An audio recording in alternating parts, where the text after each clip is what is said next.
This week on Nintendo Main, we're going to count down our top 10 2017 games. I got 3 consoles this year, so I've got a lot to pick from. I bought $64 worth of cereal.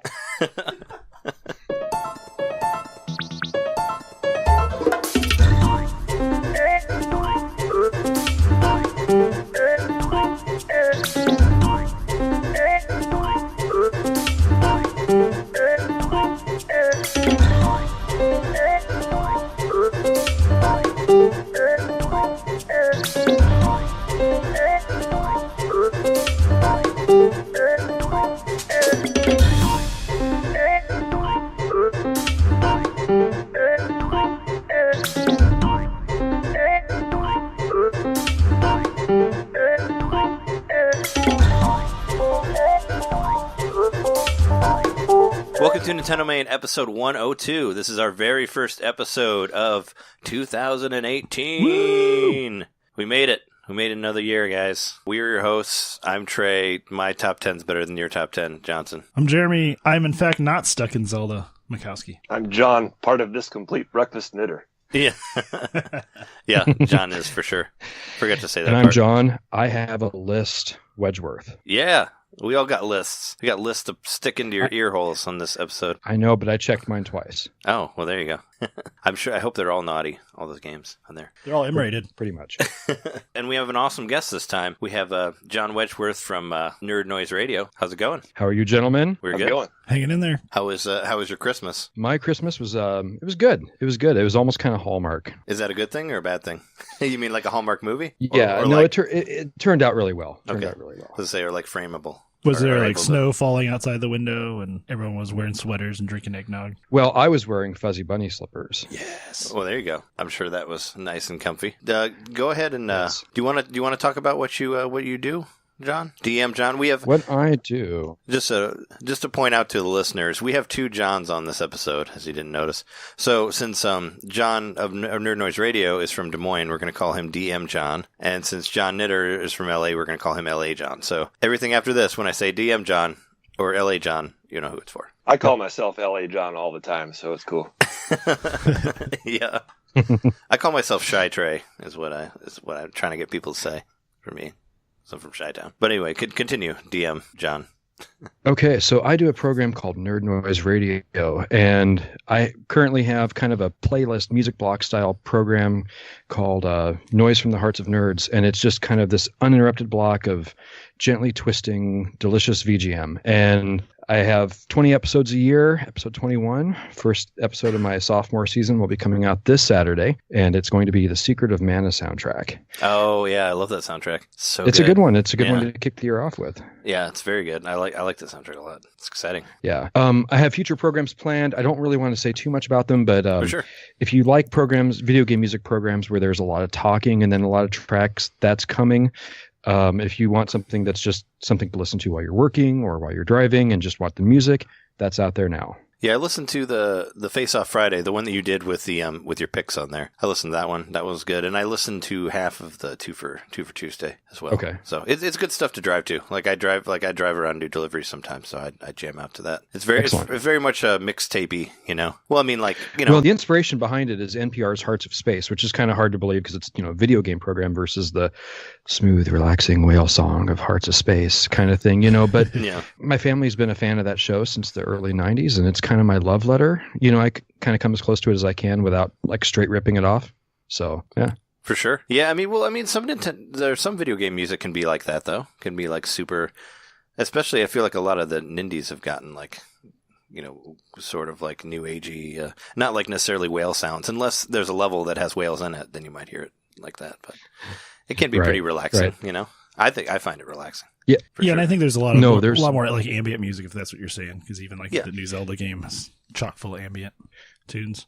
Yeah. There's a really big scene for that in the game scene, and particularly in the indie scene, like you said. I'm thinking things like Prune, Monument Valley, Abzu, stuff like that. Just as full of that kind of stuff.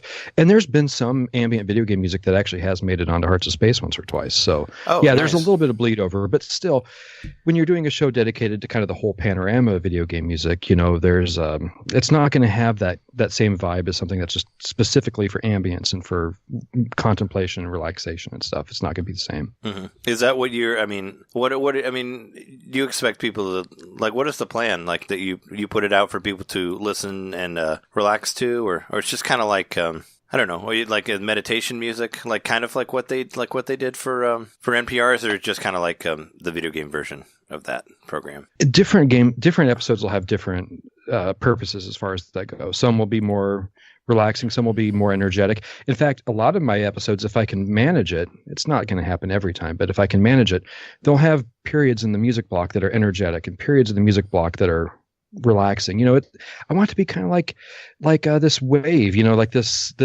sum is the total is greater than the sum of its parts, you know, like it becomes one big universal thing rather than a collection of tracks that I'm just throwing at the listener. Sure. You know? Yeah, it's almost like its own full track with different parts. Yeah, is kind of what you're putting together. I think it would be way too arrogant of me to compare it to something like a symphony, but I think that's the idea. You know, you have these different movements throughout the piece, and that's kind of, I don't know, that with video game music, I guess. Mm-hmm. Yeah, no, I think it's definitely cool. I mean, I myself love video game music, so any way of presenting it is I'm into, you know. And it's, yeah. I mean, there's different, you know, there's shows like I've listened to like VG Empire, which I mentioned to you before, but as they like talk too much on that. So it's like trying to find like the perfect balance of it. And it's better to just like let it go, you know, just do like one whole thing. So, well, I guess I'll make a plug real fast. There's a Facebook group called the VGMPODCASTFANS. And it's contrary to the name. It's not just for the fans. It's also for the hosts of these various podcasts. There's just a list of like 20, 30 some podcasts. Mm-hmm. And they're fantastic. So, you know, if you can plug that into the show notes at the end, VGM Podcast Fans, and hopefully people will check that out. Sure. I mean, I myself will definitely check that one out. Let me, yeah.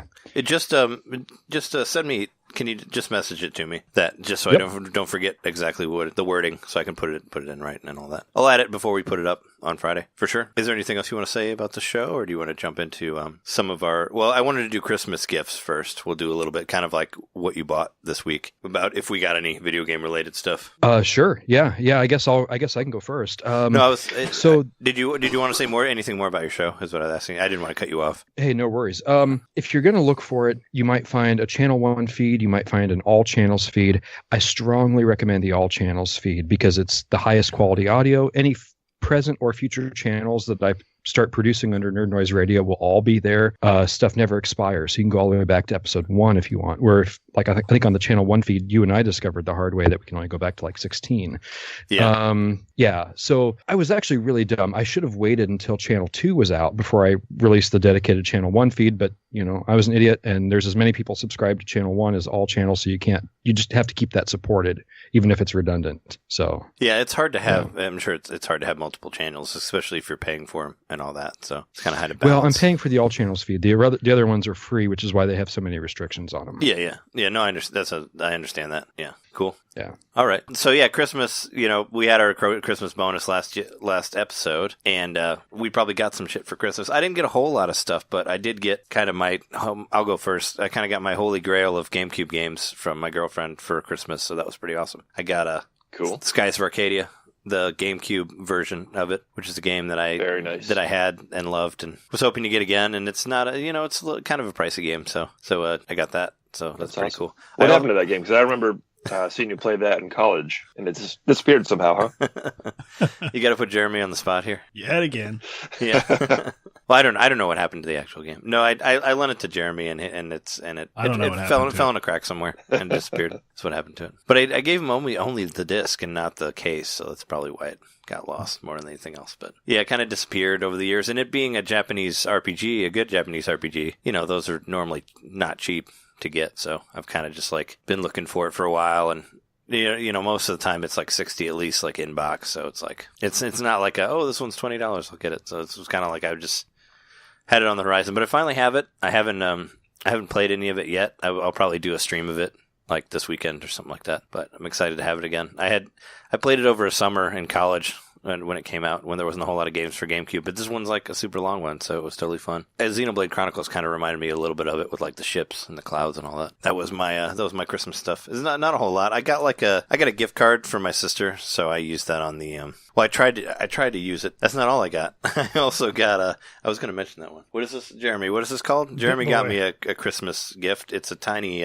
Game Boy. What's it called? BitBoy? BitBoy. What is that? It's a BitBoy. It has a bunch of NES games on it and plays a pretty awesome menu song when you turn it on. You can hear it on the mic. That's the menu song. And it has a very Mega Man-like. I think it's from Mighty Final Fight, which is on the thing. There's like 300 games on it, and they're all Famicom games. They're not actual NES games. Yeah, it's like 301. Awesome. Yeah, there's 300 games on it. I think some of them are hacks because I found Mortal Kombat 4 on there, but it doesn't have any of the characters from Mortal Kombat 4 in there. They're the characters from Mortal Kombat 3, and it doesn't look like either of those games. So it's like, yeah, there's some weird stuff on there. So, but it's cool. It's definitely. It's got a charger and all that, and it's got four face buttons. I haven't really got to. I just kind of played around a little bit with it, but there's a lot of games on it, and they're not in alphabetical order. So it was I was just kind of going from one to another. But I don't think it can't save, right? No. So and I don't think Zelda and stuff's on there, but I already have those for other stuff. But it's a cool like little portable, another crazy portable system like the Ardu Boy and stuff like that. Yep. It's small enough you could almost like fit it in your wallet. It's pretty cool. Oh yeah, totally. I mean, well, it's like the size of a wallet, maybe a little bit bigger than the wallet. Those are my two big video game things, and I put some money on the eShop and got some games through there, which I was going to use my gift card for, but it ended up not working on the eShop because apparently eShop doesn't take American Express cards, weirdly enough, which I found out. So that was strange. But what do you guys got? Who wants to go next? Well, similarly, I didn't get any actual games for Christmas, but I did get a gift card, so I bought some stuff on the eShop as well. Anything of note? I got Floor Kids and Oxenfree. Nice. Both on the Switch. Yeah, I know both. I know L.A. John and Jeremy both got Oxenfree because it was like $5. It's like been 50% off on the eShop. 75%. It's more than that. It was $20. Now it's $5. Oh, yeah. Until January 12th. And I recommend everybody get that game for $5. Like, you can't spend a better $5, basically. This game is one of my favorites of the year. We'll go into that a little bit more. Mm-hmm. Sure. But I love spoilers. The old school LucasArts style adventure games. This is that all for $5. It's a great game. Yeah, it was. And it's still January 12th? Yes. Mm-hmm. Correct. Cool. Nice. Yeah, there's still some time. I thought about getting it. It was just like I have so many games on the Switch, and I'm just and I was trying to like work through the Game of the Year stuff, to make sure that I spent enough time with the games that I put on my list and all that, and I didn't like forget one that ended up being really cool or all that. So that's mostly what I've been playing lately. But I mean, for the 12th, I have some time. Might be able to put it on there. I know that Thimbleweed Park's supposed to be good too. Like speaking of LucasArts-esque point and click stuff. Thimbleweed Park. Huh? Thimbleweed Park. That one's still 20, but it was on Bob Mackey of Retronauts' top 10 of the year list that I read on Twitter. He put that on there because he compared it to like Maniac Mansion, but like more if it was made now because it has more like modern gaming stuff in it and all that. So it's easier to play, has better UI or whatever. It's definitely like to check out both of them. And it doesn't seem like the game's too long. Like I think you made through it in probably like 3 hours or so, right? Yeah, it's probably about 3 hours, I'd say, like to just rush through it. If you don't have a whole lot of time, you can make it through it. Is that it for you? Yeah, Christmas? That's pretty much okay. it. Ellie, so as far as games I got for Christmas, I got Doom for my sister. Yeah. And I love it. You're right. It's a great game. So I can't wait to jump on later and actually try some multiplayer. I'm a little bit scared. Yeah, well, but, I'm sure that somebody's going to, murder me. Well, there's something scarier than people actually being good on there. I hate to tell you. Well, hopefully it's better than this, but last time I tried to get on, it was like total like ghost land. Like nobody was there. Nobody's playing it? Nobody was playing it, yeah. So I hope it's... Oh, that's bad. I hope that was just like that time because I played it a bunch when it came out online and I was having fun with it, but I tried to get on it last night. Like with Jeremy, I was trying to show him the deathmatch and there's nobody on there at all. It's like total ghost town, so I hope that was a fluke. That sucks because it wasn't like super late, game. But... I suggest playing like just the regular deathmatch mode is what I do because it reminds me of like the old like Quake Arena or like Quake 3 like FPS deathmatch stuff from the 90s, which was like my peak of FPSs, and after that I kind of fell off, so I enjoyed it. That's interesting. That's interesting because you're comparing it to like Quake 3. I've heard it compared to Halo 2. Do you think that resonates, or does that sound right to you? I mean. It doesn't. I mean, I didn't really play enough of Halo 2 to say the reason that it reminds me of Quake. It has like the trampoline type stuff that like shoots you from one thing to another, and you can carry like multiple guns at the same time. Like there was like a freeware version of Quake 3 that I used to play in college on my computer that was like just multiplayer. There was no single player.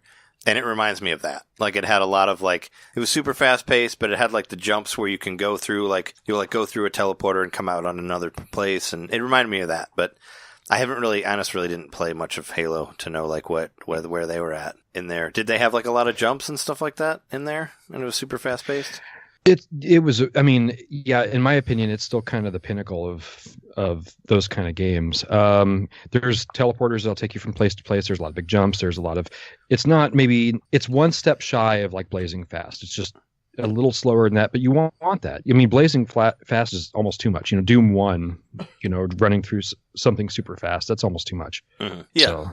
Well, Quake 3 was pre Halo. Like, it was, Halo wasn't even out yet. So they probably got some, well, the one the online version that I played was in like 99 probably. Like, there wasn't even an Xbox yet. So it was pre that. So that's why it reminds me of that. But I never, like I said, I didn't really play much of that. But it's probably, I don't know. I mean, like the leveling up and stuff like that, that obviously wasn't in Quake. But I'm sure there's parts of both, in it in the end. But I had fun with it. There's like a mode in there where you can like turn into demons too and like kill people. That one was okay. I just like the straight up deathmatch. That was like the one, just keep it simple, for me. But hopefully once you get on there, there'll be more people on there. LA John. Hopefully. Well, one thing to keep in mind is the prepubescent 11-year-old first discovering the fine arts of profanity is a lot scarier than the cyber demon. True.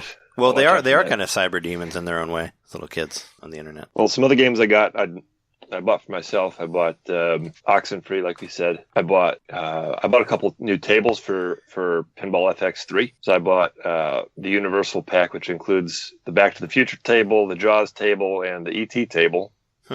And then my favorite that I bought was the Portal table. Portal Pinball is pretty cool. Is it? These are real pinball games too, right? Like actual physical ones that are in digital form? I'm not sure. I think so, but there's definitely digital flourishes, like the characters are walking around on the pinball table. Oh, okay. Then that couldn't happen. Okay, then it's probably not. They might have been loosely based on real pinball tables. I'm not sure. Yeah, if it's like the Zen pinball one that has like they aren't on the Nintendo version, but they have like the Star Wars pinball and like the Marvel pinball and stuff like that. Those aren't actual real pinball. I wasn't sure which one you were talking about because there's a Stern one on there too that has like actual where you can buy like AC/DC and like Metallica and like those real pinball games. And I didn't like the Stern pinball game as much, so I had it for a bit, but I deleted it. Oh, okay. Yeah. I haven't really played I know that if you're talking if the one that you're playing is like the Zen one, those are good. Yeah, that's the one. Yeah, those ones are really good. But I haven't played any of the new ones. I think the last one that I got was probably the South Park game, I think, which came out, which I had for Wii U. So give you an idea of when I got that.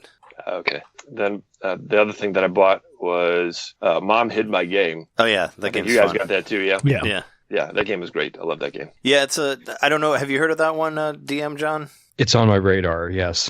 It kind of reminds me of like something that would be in WarioWare, like in the background, Kind of has WarioWare-esque. It's basically a game where there's probably like 50 levels on it. It's $5. I beat it in an hour, but it's super quirky. It's basically this kid, his mom keeps hiding his portable game system, and you have to find the game system. And it's like all these different crazy scenarios as to how you would find it's like it would be a point-and-click adventure, right? Pretty much. Yeah, I think a point-and-click puzzle game. I think it's a cell phone game that was ported to Switch, is what it feels like. Because if you play it like on the Switch with the touchscreen, it plays like that's the way that it's supposed to be. I mean, of course, you can use the controllers, but it feels better if it had a pointer or something, because it has a little hand that you move around that grabs stuff and like puts it from one thing to another. But it's super quirky and it has a really cool surprise ending, which I'm not going to spoil. But yeah, I like the ending a lot. The ending was cool. Yeah, yeah, it was kind of caught me off guard. I didn't because I was wondering because I did a stream of it and I'm like, how long does this game go for? And then it's just like, that's all I'll say. And I don't want to say anything about what the puzzles are because they're kind of like one of those things that are only great. Like, once you figure it out, it's like, oh, cool, but you don't want any of it to be spoiled. There are like hints and stuff that you can get in the game if you get stuck, but I think it's best to try to figure out how to get through it yourself. None of them are really too challenging. I think there's maybe only 5 times where I had to stop and really, really think about it. Some of them are pretty out there. Like some are pretty out there, yeah. Mm-hmm. A little bit of a stretch. Yeah, but the main thing is that just how funny it is. Like, even though some of them are kind of simple, they'll always get you and make you laugh in a certain way. So. Yeah, I love how the mom's like quote unquote inconspicuously hidden. Whatever. Yeah, I said and the word you wrong. can- She hides in plain sight. Yeah, you can see her sometimes, like through the shades or like through Standing the blinds behind or the whatever. Yeah, and there's an extra. I've seen the screenshot of the lamp. Yeah. Yeah, there's an extra funny thing in there. Like if you ever find a wallet and take it, you get an automatic game over because they don't want you to steal. Yeah. Which I thought was funny too. She shows up with a police helmet and a whistle and a baton. Yeah, she shows up as the police and arrests you. Like if you take, but you'll find this wallet like a couple times in the game, and it's like, okay, I know not to take that because I get arrested. So there's some good morals that they try to teach you in there as well. Right. But don't steal and feed elephants or something. I don't know. It's a fun game. I mean, if you have $5 and you get there's like a little mini game that you unlock at the end. The only thing is I wish there was some sort of replayability. Like I said, it's a kind of game that only really works once. Like it's not really one I'd want to return to unless like I do it like way later to where I've forgotten the puzzles and all that, Yeah, or it's also fun to show to other people. Like if you have your Switch, hey, look at this. You can watch them be amused by it. Yeah, actually, after I played through it, when I was at my family's house for Christmas, I showed it to my niece.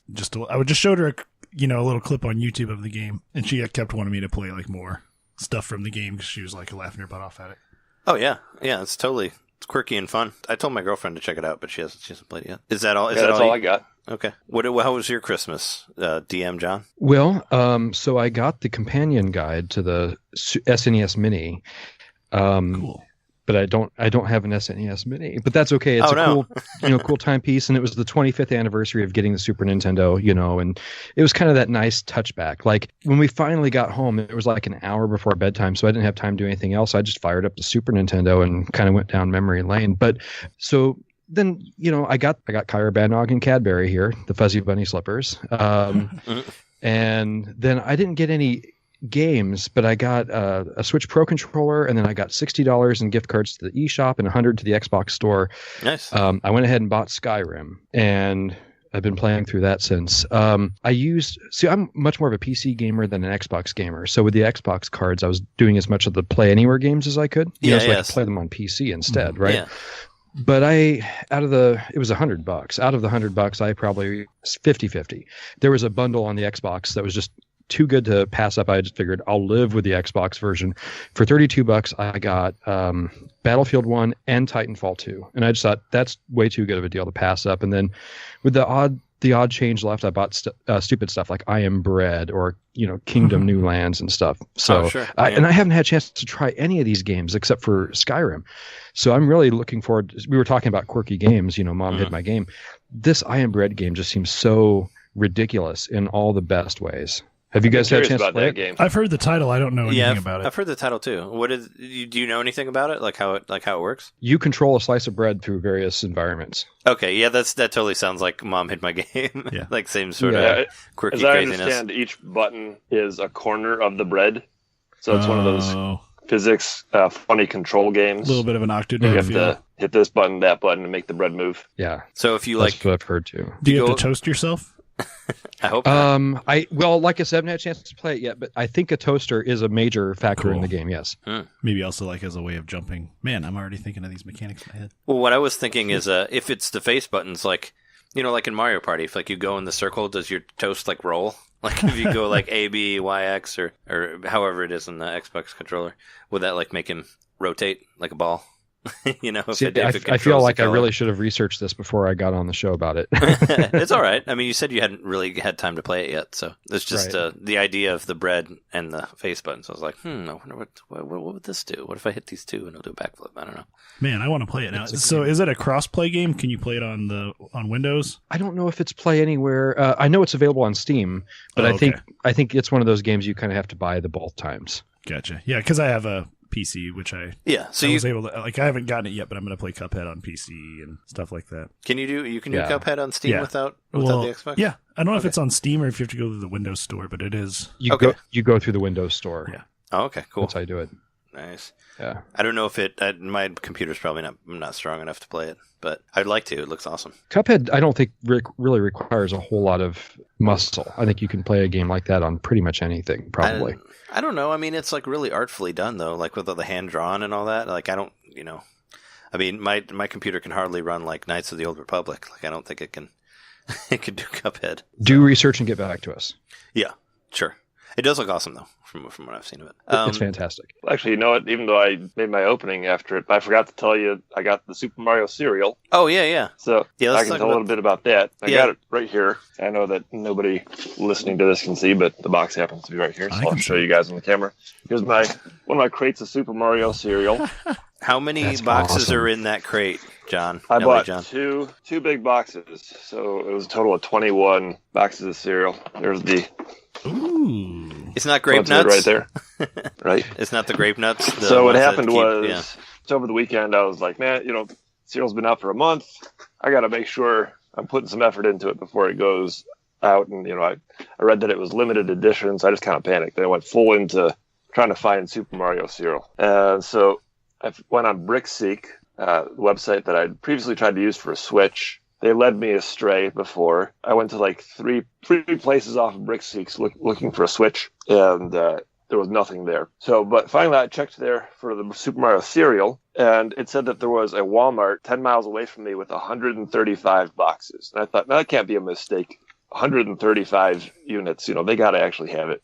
That's a lot. So I went over there, hopped on the bus. It took me about an hour and a half to get there. And I go into the store, go straight for the cereal aisle. I'm like laser focused on the cereal aisle. Walk over there, and the cereal aisle is like ravaged. This is New Year's Day, so people have bought a lot of food, and it's just empty shelves. Like, oh man, it's not here. I walked up and down the aisle like for 5 minutes just to make sure it was not there. I was disappointed. I left. I went to the electronics aisle just to see what they had. And then on my way out of the store, I'd noticed that they had put a big stand of Super Mario cereal basically right at the entrance of the store. And I'd walked right past it because I was so focused on going to the cereal aisle. And they had I counted about 150 boxes. So I just grabbed 2 full boxes, and then I ended up going back to get one more just because I did the math and figured out a couple of my friends who wanted it, I need to get so many. But I bought 21 boxes of cereal, and it cost me $64. Wow, that's pretty appropriate. Nice. Mario 64. Yeah, it's right. Yeah. Now, did you take your cereal on the bus, or did you have to get a cab? No, I just ended up taking a Lyft. Yeah. I would. Yeah, you take it on the bus. You're like, hi guys, and hopefully nobody there is trying to get the Mario cereal. They won't try to mug you for it or anything. Right. I thought about that, but for not wanting to carry 2 whole boxes, I ended up taking a Lyft. Have you tried it yet? Have you eaten the Mario cereal? Not tried it yet. And that's where I have some news to announce to our listenership. Oh. Next week on the show, we're going to have a live breakfasting. The breakfasting! The breakfasting. Yeah. Right. Because I've sent 2 boxes each to Trey and Jeremy, and they're going to arrive by next week. So we will eat the cereal and give our impressions live on the show. I'm sure. Hopefully, we'll have the wrong episode. Save some cereal for you. Take it to Des Moines. We'll get to try it. That'll be crazy. Hopefully, that's awesome, John. I really appreciate it. Or LA John. Yeah, thank you. No problem. I hope we'll get some sort of we don't have video for this episode, but hopefully we'll have video for that one for 103, the breakfasting. I think that's what we're calling it right now. Working title. That's also where I'm going to tell you about all the other crap I bought, because I've bought a lot of crap recently, not just in Christmas. Yeah, I bought some crap too. Well, I mean, I bought just some more games. Well, that's what I meant. Yeah, I don't think they're crap. Well, maybe some of them. Who knows? But yeah, you have officially acquired the official cereal of Nintendo. Maybe they just wasn't released before, even though I did see a lot of pictures of people on the NVC group with boxes of cereal. So maybe that's where I think it's still coming. I mean, don't give up hope. They're making lots of money on this cereal. Yeah, so they want to make more. Supposedly Target doesn't have it, so I don't know. Did you, at any point, feel like, what the hell am I doing with my life while you're out looking for the cereal? Because I sort of felt that way when I was out looking for it. Totally. I kind of feel that way now, looking at 2 boxes of cereal in my room here. Yeah, right. Well, I'll tell you, I did not feel that way when I was walking out with 25 bottles of Crystal Pepsi when that thing came back. Yeah? Oh, yeah? You missed it? Yeah. I mean, it was, I think we're all about the same age. I was 13 when that was, 12, 13 when that was all the rage, and then it went away. It's like, you spend your adult life pining for that to come back, and it's just Pepsi without the caramel coloring in it. You know what I mean? But it's still, it's your childhood, I'm still waiting for that Crystal Gravy. When that came out. I did kind of feel the same way. Like, I remember the commercial. It was like a Van Halen song and everything. Yeah. And I really liked the Van Halen song, and I still associate it with Crystal Pepsi. Yeah. But I never actually got to try it. So you're right. I was excited when it came out, and I didn't actually find any. So the search goes on for me and Crystal Pepsi. Yeah. You know what? You guys can't see this, but it didn't make any sound. It's flat. My final bottle of Crystal Pepsi, I just cracked it open. Oh no! Oh wow! So you bought it I feel so for special. personal The use. You drinking. were- The drinking. Yeah, The drinking, the popping. yeah. Well, Crystal one of our Pepsi. first episodes, we did an unboxing of an amiibo, just audio only. So Yeah, that's true. We did that. I thought it was funny. You should do it. You should. Well, I didn't hear that episode. You should have done it in like dramatic radio voice. You like the old timey 30s radio Oh, dramas. Where he's like a race car announcer or like Well, like golf. That's the two What things in my mystery? mind.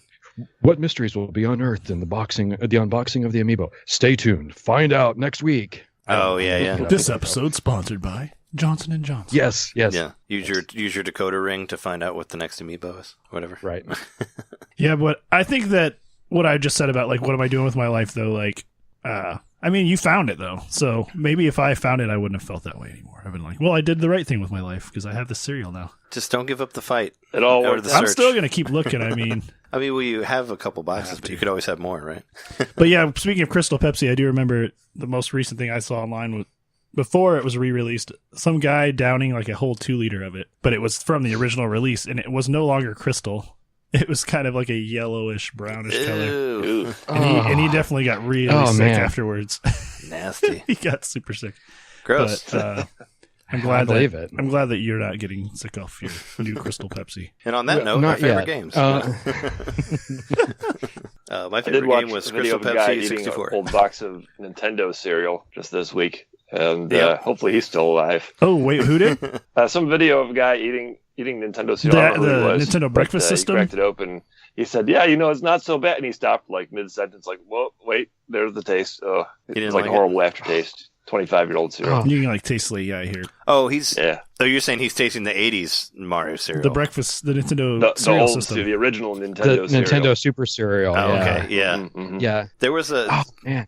I don't know if you guys have ever seen a Kevin Smith show on AMC, The Comic Book Men. Have you ever watched that? Yeah, I've seen that. There's an episode where they get some original Batman cereal and they eat it on camera, like the 1989 From Batman the cereal. 89 movie. Yeah, Ooh. it's unopened. Like somebody sells it to the store, and it's like completely sealed, and they open it, and they're like, "Oh yeah, it's fine." They probably puked after that, but Probably. It's on Things camera. can Meeting. still happen Yeah. in a sealed box over the years. Yeah, I mean, 89. It's getting close to 30. About. I mean, that when they were doing it, was probably maybe like 25 years old, or maybe less, maybe more, around 20. I don't know. I don't know how many. I only watched like the first 3 seasons, I think, of that, but I think it's still on TV. It's food that's old enough to run for House of Representatives. Yeah, I vote for this box of cereal. I think it represents me better than the current house. Yeah, I don't know. From the way things are now, people might vote for it regardless. This box is Republican. I promise. It's fine. It molested all sorts of people before it was cereal. Anyway, games of the year. Do you guys? Yeah. Let's take a quick break and then we'll get into our top 10 favorite games Sure. of the year. Cool.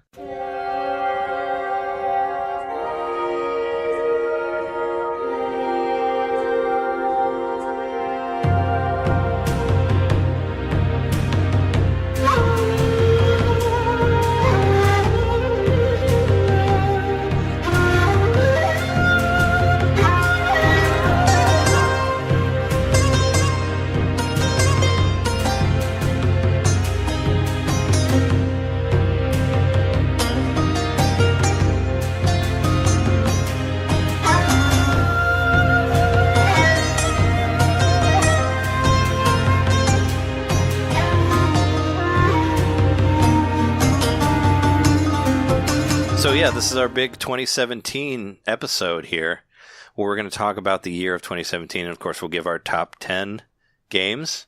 But what I decided to do, because I'm pretty sure that all 4 of us have the same 2 games for our top 2 games. So, I mean, I'm sure if you guys are listening to this, you know that Nintendo had a big year. They released Super Mario Odyssey and Legend of Zelda Breath of the Wild, which are probably everybody's top 2 games for Nintendo focused, like even for all games, some people that's their top 2 games. So I decided to like take that out of our list just because you're going to hear us say the same top 2 games. So it's kind of like a top 12, I guess. We're going to do the 10 games that aren't Zelda or Mario. But overall, like which one do you guys think is number 1 for out of those two? We had to talk about those two real quick before we do the rest. Let's go round robin. I say Zelda. I say Zelda too. Zelda. I say Zelda. I mean, I figured we were all going to say Zelda. I think one of them has better music than the other. Well, yeah, that's for sure. Yeah, dude. That fucking what is the Forest Dome song that's on there? Are you talking about in Mario Odyssey? Yeah, the I don't know. It sounds like it's got like the surf rock thing. Yeah, I love really that song. That's like my favorite song on the whole soundtrack. Song. Yeah. You wouldn't think surf rock would work in a forest stage, but it actually does. Yeah. Well, I mean, the song's just is great. Yeah, it's amazing. I always feel like all the robots that are dancing around that look like watering cans. I always in my mind I feel like they're dancing to that song. You know, that they're just like doing their surf rock dance or whatever. Wouldn't be the first time enemies have danced in a Mario game. They do in all the new Super Mario Brothers games. Yeah. Oh, yeah. Right. For sure. Especially the DS one for sure. The first one. I remember John pointed that out to me. Well, that's another Mario, cool Mario thing. Like in Mario plus Rabbids, they have stuff in the background that like moves with the music too. Like I remember my girlfriend Jess, she pointed that out. Like in the in the haunted area, there's like a big plant tentacle thing that like plays like ghost strings like along with the music and stuff like that. So it's cool when they add stuff like that. Cool. You know, where things dance and music. I dig it. I was gonna say, yeah. Originally, I was gonna say Mario over Zelda, just because I don't know. I guess I got a little burned out on Zelda, like with some of the DLC stuff. But I recently bought it again. I bought the Switch version for my brother-in-law, and I started playing it from the beginning. And I just forgot like how much fucking fun that game is to play. You know, like just they very much. It kind of reminds me of like back in the day when you play like one of the Grand Theft Auto games, and you kind of just run around town and see like what you can do. That's kind of how the Zelda game is, you know, where you just sort of like fuck around. It's like what I used to call it, you know.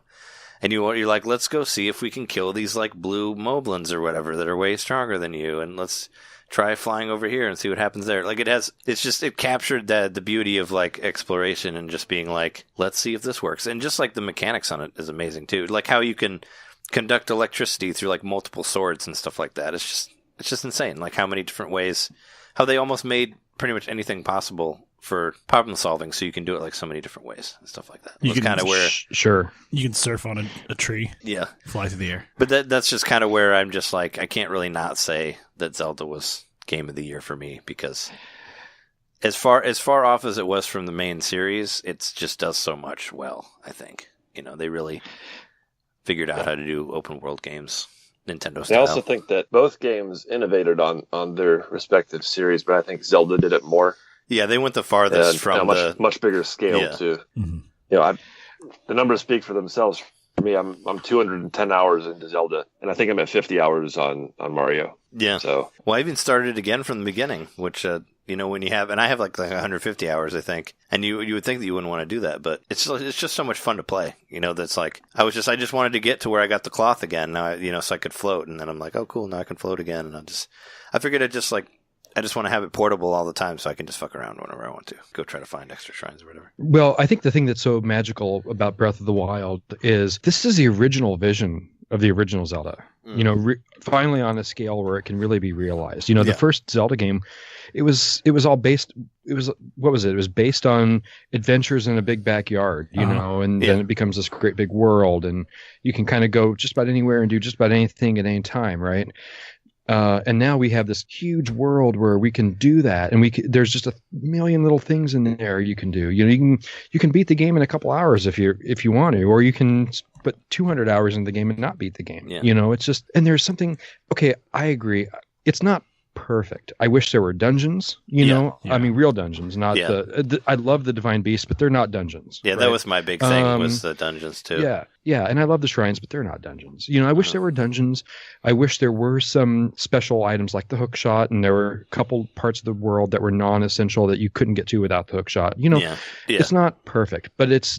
I mean, damn, it's so close. You know, so close to perfect. And there's this magic to it. I mean, I wish there was more music, because Zelda has some of the best music in the world. Oh, for sure.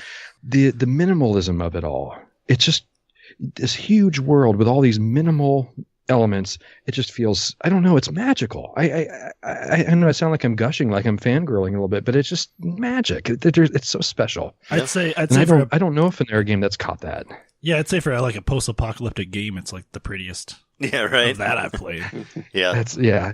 I mean, the end of the world could not be prettier on Breath of the Wild. Yeah, no, I mean, it's just like I was saying. It's just I was a little, I'm a big fan of Zelda games, and I was a little upset that it kind of strayed from like the more story focused ones, and like the dungeon, like I missed the dungeons and all that. But you just can't deny that the game's just a lot of fun to play. That's what I'm saying. Like hands down, it's like all about exploration and all about just. You do whatever you want. And it's very much like the original NES games were, where they just drop you into the world like Zelda 1. It's just like, here, we're not going to tell you anything. You just go. And it's been out for 10 months now today, right? Today's the 3rd? Yeah. Well, March. Yeah. Yeah. So it's 10 months to the day or whatever of it coming out, and I still play it. Yeah. And it's not like a multiplayer game. It's not like a game where I'm chasing high scores or anything like that. It's a straight up, it's an adventure game. And I still found a new shrine. I haven't found all the shrines. I found a new shrine recently, and 10 months later. That's crazy. Yeah, it's insane. I just found a new stable that I had no idea existed. I had almost all the shrines at that point, but then there's a new stable I just never visited. Yeah, and all these other things going on there. It's like, how do you miss a stable? Like, come on. Yeah. It's almost to the point where I'm getting mad at the game. Like, really, stop giving me new things. That's enough. I said I was done with you. No more stables. Right. And then you take that, put it, the portable factor of the Switch. Like, I was incredulous that I would never want to play this game portable because, it's Zelda. I want it to be huge. I want the, the ambient sounds to be filling up my room while I'm playing it and blah, blah, blah. But man, it's great that it's portable. There's so many times where like I was just grinding for money, and that's when I would play in portable mode. Because why do you need to have it on the big screen if you're just grinding? Go bowling. Yeah, bowling for a really long time. Yeah, bowling for money. Yeah. Well, it's in the two versions of Breath of the Wild. The only way I can think to describe the Wii U versus the Switch version is like paper thin Grand Canyon, because it's basically the same game. The graphics are a little better in docked mode, but then you got, the wife says, let's go get ice cream, Mm-hmm. Wii U, you have to put it down. The Switch, you call shotgun and you keep going, right? I mean, that's... Yeah, I don't know. I can't say too much about that without veering into a discussion about the Switch itself rather than the game, but that's what makes it so special. And yeah, okay, Breath of the Wild does basically nothing for showing what the Switch hardware is capable of, because it tends to get called just a Wii U, portable Wii U, and it's more than that. It's less than an Xbox. I get that, but it's more than a Wii U. It's somewhere in. So I estimate it to be about 50-60% between the two, probably a little closer to the Xbox. But okay, so Breath of the Wild doesn't show that, but so what? Yeah, it's a great game. Oh, it doesn't need to. I'm sorry. Go ahead. Oh, I just said I didn't think it necessarily needed to. Just because just how playable it is.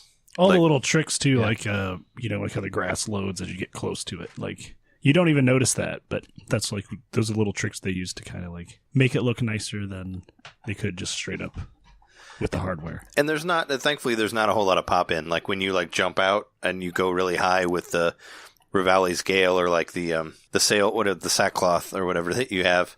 It's it's like a lot of big world games, older big world games. You would see stuff like pop in, like when you come out, you see like buildings pop in when you get close to them, especially like Grand Theft Auto or like the old Spider-Man games, stuff like that. You don't see stuff like that, Not as much, right? Not as noticeable where it like pops in. Like some little of the textures might like be not as detailed till you get close to it, but it's not really noticeable. I didn't think. Right, it's more of a texture pop in rather than an object pop in. Yeah, but it never really bothered me. I mean, it wasn't very noticeable. And I played both versions. Like I was gonna say, I was the guy that was determined to get the Wii U version. So my 150 hours that I put was in the Wii U version. So I played that one just because it was always a Wii U version for me. I mean, the game was always a Wii U game, until it wasn't. So I was always waiting for it on Wii U. So I was like, I have to get it on Wii U. So I got it on Wii U. But then, like you're saying, exactly, like that playthrough basically ended whenever I had to go somewhere else. The Wii U couldn't come. I mean, if I was going to somebody's house, it could, but it wasn't the portability I did really miss, because that is basically the whole selling point of the Switch. Is basically like you can play it anywhere. It just pops right out and you're good. Right, and Breath of the Wild on that subject also has a very powerful sentimental value for me. The Switch is the only system I ever waited in line for. It was blustery sub 20 degree weather in out front of a West Des Moines Best Buy. And the reason I waited for it is because the following Monday, my wife had a great big surgery. Everything went perfect. Don't worry about that, but everything went perfect. But I was holed up for a week. I was in the hospital for several days, and then I was at home for several days. And this thing saw me through that. Zelda saw me through that, and it'll always have that connection for me. And nostalgia is a one-man thing. It's not something that you can share with another person. But I mean, it's so powerful for me with Breath of the Wild that even if objectively I thought Mario was as good a game, I don't think I could choose it over Breath of the Wild.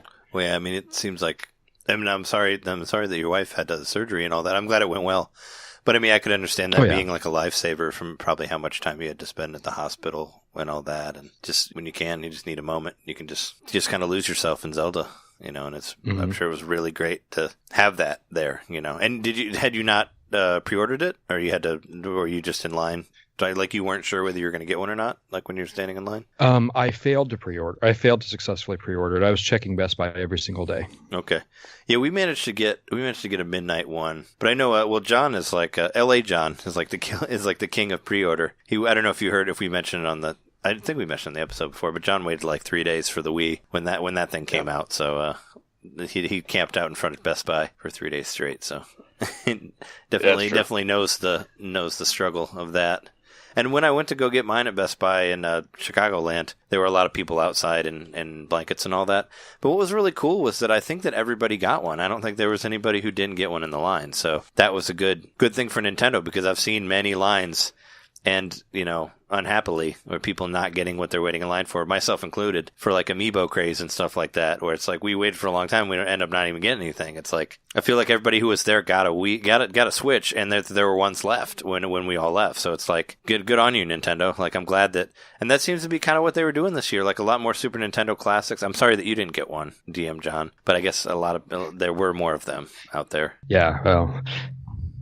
Yeah, no, you're right. I think they've done a better job this time, and you just keep restocking the supply and stuff. I think they've learned a lesson a little bit from the NES Classics. Still not perfect. I mean, there's still more demand than supply, but yeah. But I mean, at least it seemed like they handled it better. But I don't know if you're, like I said, I don't know if your Switch experience was the same, but was there anybody in the line with you that didn't get one, that ended up getting one that you know of? So, well, to the best of my knowledge, no one got turned away, but it was one of those deals where it was a really small line until right before go time, and then all of a sudden it just ballooned. Yeah. And it was, I call it one of the worst experiences of my life, and I call it one of the best, because it was, I was wearing like 7 layers under 3 blankets and still shivering, right? It was just such a terrible night. Mm-hmm.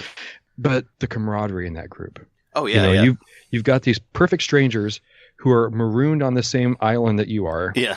But you all love Nintendo. You go back to you go back to being strangers when it's over. But during that brief exile, you guys are like all you have in the world for each other, and telling war stories of what's coming, what you're going to do when you get your Switch. And I mean, I brought a backpack full of portable systems. I had a Vita. Actually, call me way late to the party. I got my first ever GBA 30 hours before I got the Switch. So, that saw me through the hospital too. But I mean, I was playing Shovel Knight on the Vita, and I just left it sit on a lawn chair right out in front of, everybody out front of this Best Buy.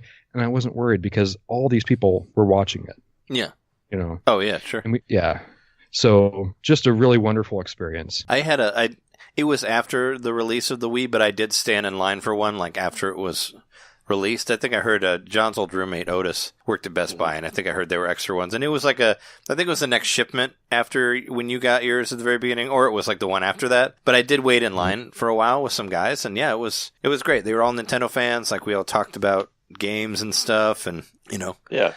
It's all part of the fun. Yeah. That's in part how I ended up getting 4 Super Nintendo Classics, was just because, I again waited in line with the strangers, and we sort of became, even though we were competing for the same systems, right, we all decided to like band together and help out. And, it was a matter of going from multiple stores and, hey, you stay over here, I'm going to go over here, that kind of thing. You help each other out, and then you go your very separate ways afterward. Yeah, but you're all happy. Always a good memory.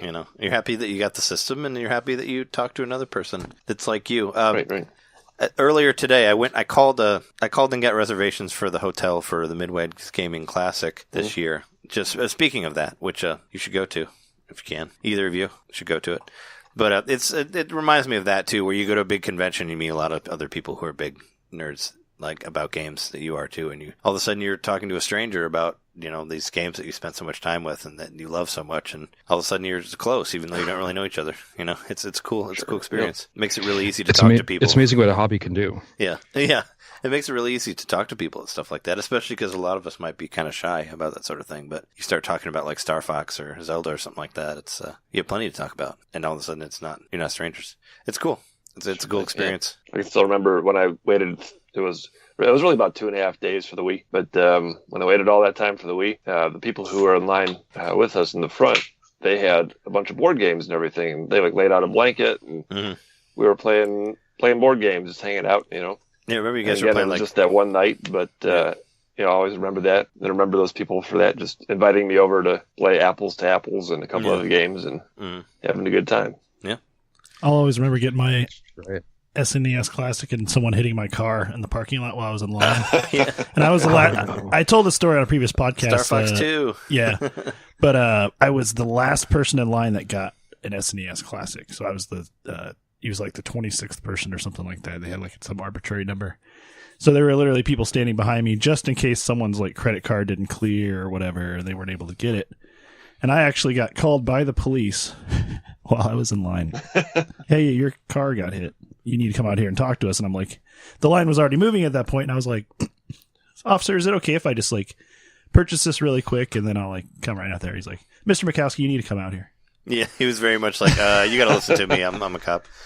So I did, but I ended up still getting it. But I'll never forget that one. Yeah, when someone literally like smashed Star Fox 2 my door in. I compared it to Star Fox 2 because it's basically Star Fox 2. You go into a battle on a planet, and then like your giant ship starts getting fought and starts getting shot at in space, so you have to leave and go protect the ship and then come back to the planet. So that's very much like what happened to him. Like his car was getting attacked, and he's like, "Oh God, I got to leave the planet and go back to the ship." Yeah, the dirty looks I got when I came back in and was able to still get it. Like, man, I thought I was going to get killed. Yeah, for sure. I love swapping stories about this, but we should probably get to our top 10s and all that. Yeah, we probably don't need to talk about Odyssey a lot other than just to say we love it. Yeah, Odyssey sucks and everything else. Odyssey had to be the number 2. It's a crazy, like, the year in general was an insane year for Nintendo, and I don't know what they're going to do next year, like how they can outdo that. But I mean, you get Mario and Zelda in the same year, like plus like Splatoon 2 and like a new IP with ARMS and all that. Like, these guys are on fire this year. This year they're going to have 2 Marios and 2 Zeldas. Yep. In 2018. Yep. Yeah. Yeah, but they're going to rush them, so they're going to feel like the CDI Zelda games. Oh, no. Thank you. No. Hey, as long as it's portable, that's my CDI Zelda is my guilty pleasure. They're horrible, horrible, horrible. Everyone, I think, should have 1 or 2 games that are like objectively garbage that they just love anyway. Yeah. And mine are the CDI Zelda games. I definitely have some of those. So have you played it on a proper CDI system, or did you emulate it? I own them on a proper CDI system. Oh, wow. Yeah, I was going to say, you have one, right? Those are pricey.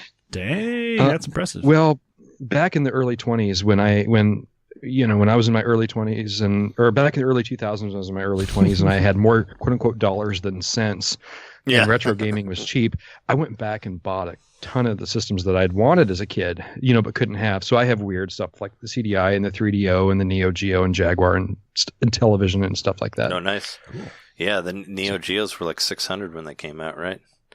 You probably got they it were for outrageous, way yeah. less. Yeah, Are they back up to $600? I don't know what they are now, but when I bought them, it was like 2005, and I paid $500 for a Neo Geo AES, a Neo Geo CD, 2 games each, 2 controllers, all the hookups, and then shipping from Japan.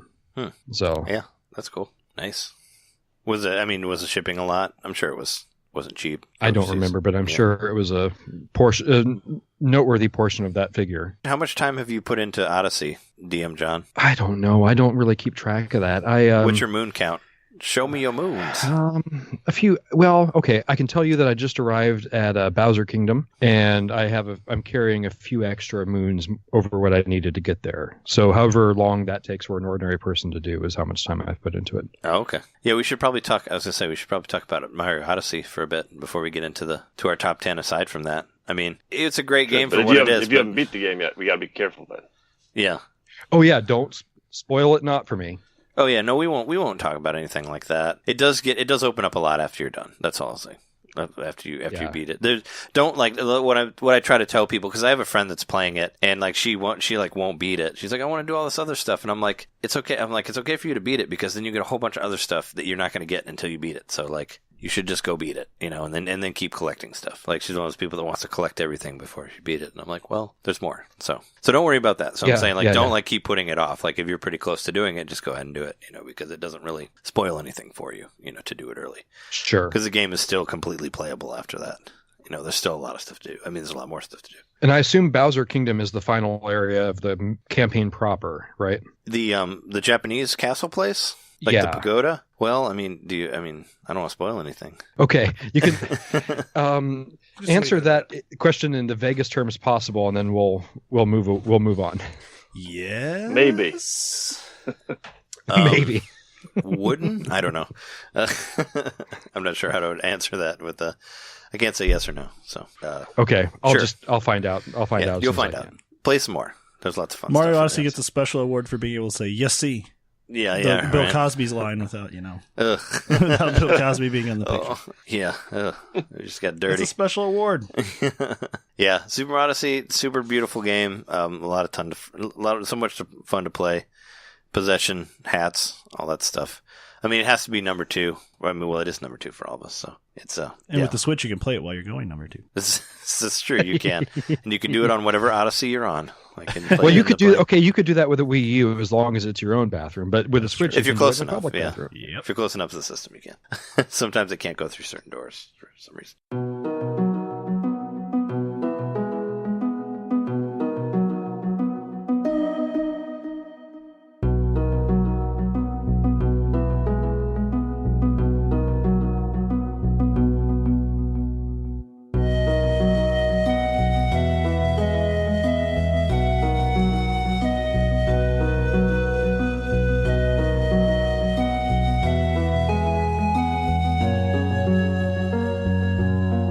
But yeah, that's our top 2. So I guess we'll do our 10s. I figured we'll alternate. Who wants to go first for the top 10? I can, if no one else is going to volunteer. I mean, do you want to? Yeah. Okay. Go for it. So am I just going to read these rapid fire and then we're going to talk about them, or do you want to pause between games? I don't know. We can talk about each one if you want, and why you. Okay.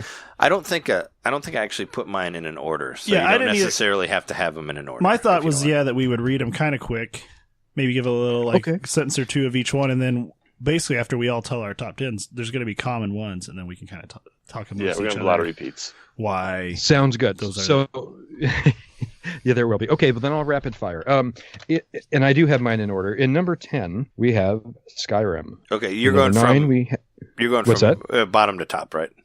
Bottom to top. Yeah. Okay. Yeah. It's kind of anticlimactic to go the other way. Number 9, Mario Kart 8. Number 8, Sonic Mania. Number 7, Mario and Rabbids. Number 6, Splatoon 2. Number 5, Miitopia on the 3DS. Number 4, Minecraft.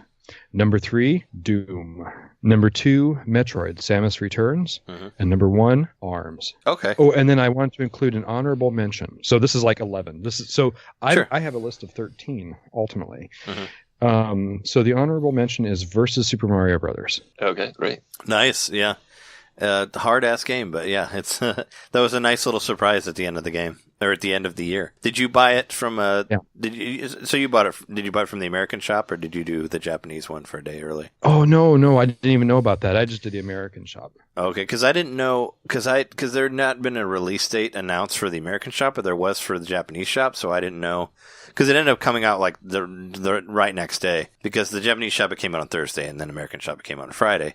So I ended up just like I ordered eShop points from PlayAsia. You can get a digital card. You can get a digital eShop card and just automatically put the number into the system and get the game like in a couple minutes. So that's what I did. And I bought off the Japanese eShop It's all in English. There's no Japanese on it. It's pretty much exactly the same. After the show, you'll have to walk me through that process because that's definitely something I want to look into more. Well, I mean, I can say it on the show now. It's basically there's a playasia.com, play-asia.com is where I went to, and you just look for Japanese eShop cards, and you would just you pay it, buy it with your PayPal or credit card or however you do it, and they basically email you the number on the card, and then you have to you basically have to go to the Nintendo. I think you go to the Nintendo website, right? And you start yourself a Japanese account on there. You'll have to have a special one, and it'll show up as an icon on your Switch. And then whenever you want to be on that one, you'll log in on that one, and then you can go to the Japanese eShop and you can download free demos and buy games and stuff like that. This is the first game I bought on the Japanese eShop. But when I got the system, I downloaded the demo of Puyo Puyo Pop and or the Puyo Tetris and Dragon Quest Heroes 1 and 2, and you can get a bunch of what was it? Spelunky was one of them. Spelunky Party or whatever it is. Yeah, the Spelunker Party. Yeah, you can get a bunch of Japanese demos on there, through the Japanese eShop. So cool. I will look into that. I wonder, is there a way to do the European eShop? I don't think there's a lot of stuff on there that you can do all of them. Get on the others, you can do any of them. Yeah. The system's completely region free, so you can play games from any country. Yeah. Then you can also you just have to start a Nintendo account for yourself and say that you're from whatever country that you want to go to that eShop under. Mm-hmm. And there were some things I think what was it? Rayman Legends came out earlier for the European eShop or something like that. So there were instances where there was stuff that you could get early on that compared to the Japanese one. The only thing on the European shop that I know about that I really would want that we don't have now is the arcade Double Dragon. Correct. Yeah. Isn't that on the Japanese one too? I haven't looked, but I know that's out. Yeah. And I was thinking about getting that one because it didn't. I was hoping it would show up the day after Mario Verse did, but it didn't. Get that. Have you beat Verse Super Mario's yet? Are you able to? Yeah, it's because it gets a little more like Mario, like the original Mario 2, right? Towards the end is what I heard. After level 6, it does. It gets a little bit more like the lost levels. I haven't gotten through past 6-3 myself. Yeah, I was doing a stream of it, and then I'm like, oh, hum-de-dum, I'm just going to do it the same way that I've always done, And the pipe for 6 is in the same spot where the pipe for 8 was, and I'm like, all of a sudden I'm in 6, and I'm like, wait, it's dark. Wait, what happened? I'm in a different level, Yeah, I fell for that too. The problem I've had with it, and I don't think it's a problem with the controls per se, I think it's a problem with me. But the way I always played Mario is I'd basically just keep my finger glued to the B button and then use the other part of my finger to hit the A button. Sure. And that just works so terribly. Even on the Pro Controller, that's really hard to do on the Switch. So because I haven't made it past World 3. I know you can do the 2 fingers thing, and I do that, but it just, I suck. Are you talking about because it's B and A? Because they're horizontal? Because you can change that. You can change it to Y and B or X and A or both. That's what I did. You can change it in the options. Just hit start and you can map the buttons to whatever button you want it to be mapped to. If maybe I'll easier for you. Change it to L and R.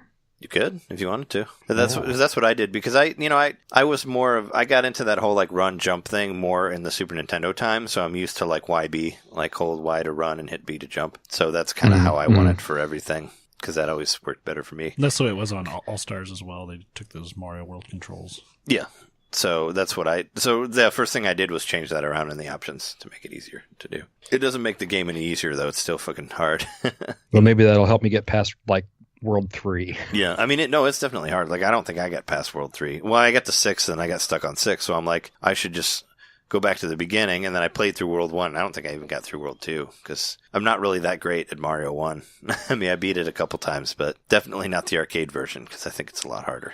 But yeah, it's definitely, it's cool. It's very cool that it's on there. Well, and that's why Versus Mario made my list, because it's this is Mario, but it's not Mario. It has all the look, feel, everything of the original Mario, but all of a sudden the levels are different and harder. So it's for me, it's an alternate universe Mario. Yeah, for sure. Yeah. You can also I was saying, if you want to make it even harder, there's there's sort of dip switch options, in arcades where you can do different switches and make different stuff. Because in Chicago, there's a lot of arcade bars here, and there's a bar down the street called the Emporium, and they have Versus Super Mario Brothers there. So that was the first time I played it, and I remember Jeremy was playing it, and he got over 100 coins and didn't get an extra life. And I'm like, what's going on? And on this one, I got 100 coins and I got extra life. So I looked, and there's options. You can set it to 200 coins for an extra extra life, or like 300 coins for an extra life, or like you'll never get an extra life, like stuff like that, you know. Unless you put in more quarters, right? Yeah, so you can kind of like dip switch it, and I think that's what they did that there too, so people weren't like on it a lot. They made it to where you can't get extra lives, or maybe it's like a 300 coin extra life. It's also really hard to play with a joystick. Well, yeah, that too. Well, playing with the B and A on that with the jump is a whole nother thing. But yeah, it's crazy. It's weird that it had such an unceremonious like release too. Like Nintendo didn't really. I don't feel like they really said anything about it. It just kind of just showed up. You know, there was no like. I mean, sure, there might have been something on their YouTube. I don't really watch it that much, but there wasn't. It was just kind of like, hey, a lot more fanfare than they did. They could have released it right before Odyssey and been like, in another Mario game you've never played before. Yeah, right. Odyssey comes out, like it could have totally been a cross promotional thing. Yeah, they never really do Nintendo like, never do really stuff like does that, though. that, I wish they would, though. I always wish they would be like, hey, I know you're excited to play this new game. Here's this old one. In the meantime, I always thought they should have done that with like Xenoblade and millions of other games with Virtual Console and all that, but they never do. I thought that was the whole reason they came out with the serial was to promote Super Mario Versus. You know, right? You got it. Yeah, it should say on there, get on the eShop and buy it now. So is there anything on your list that isn't on other people's list? I know there's a couple things.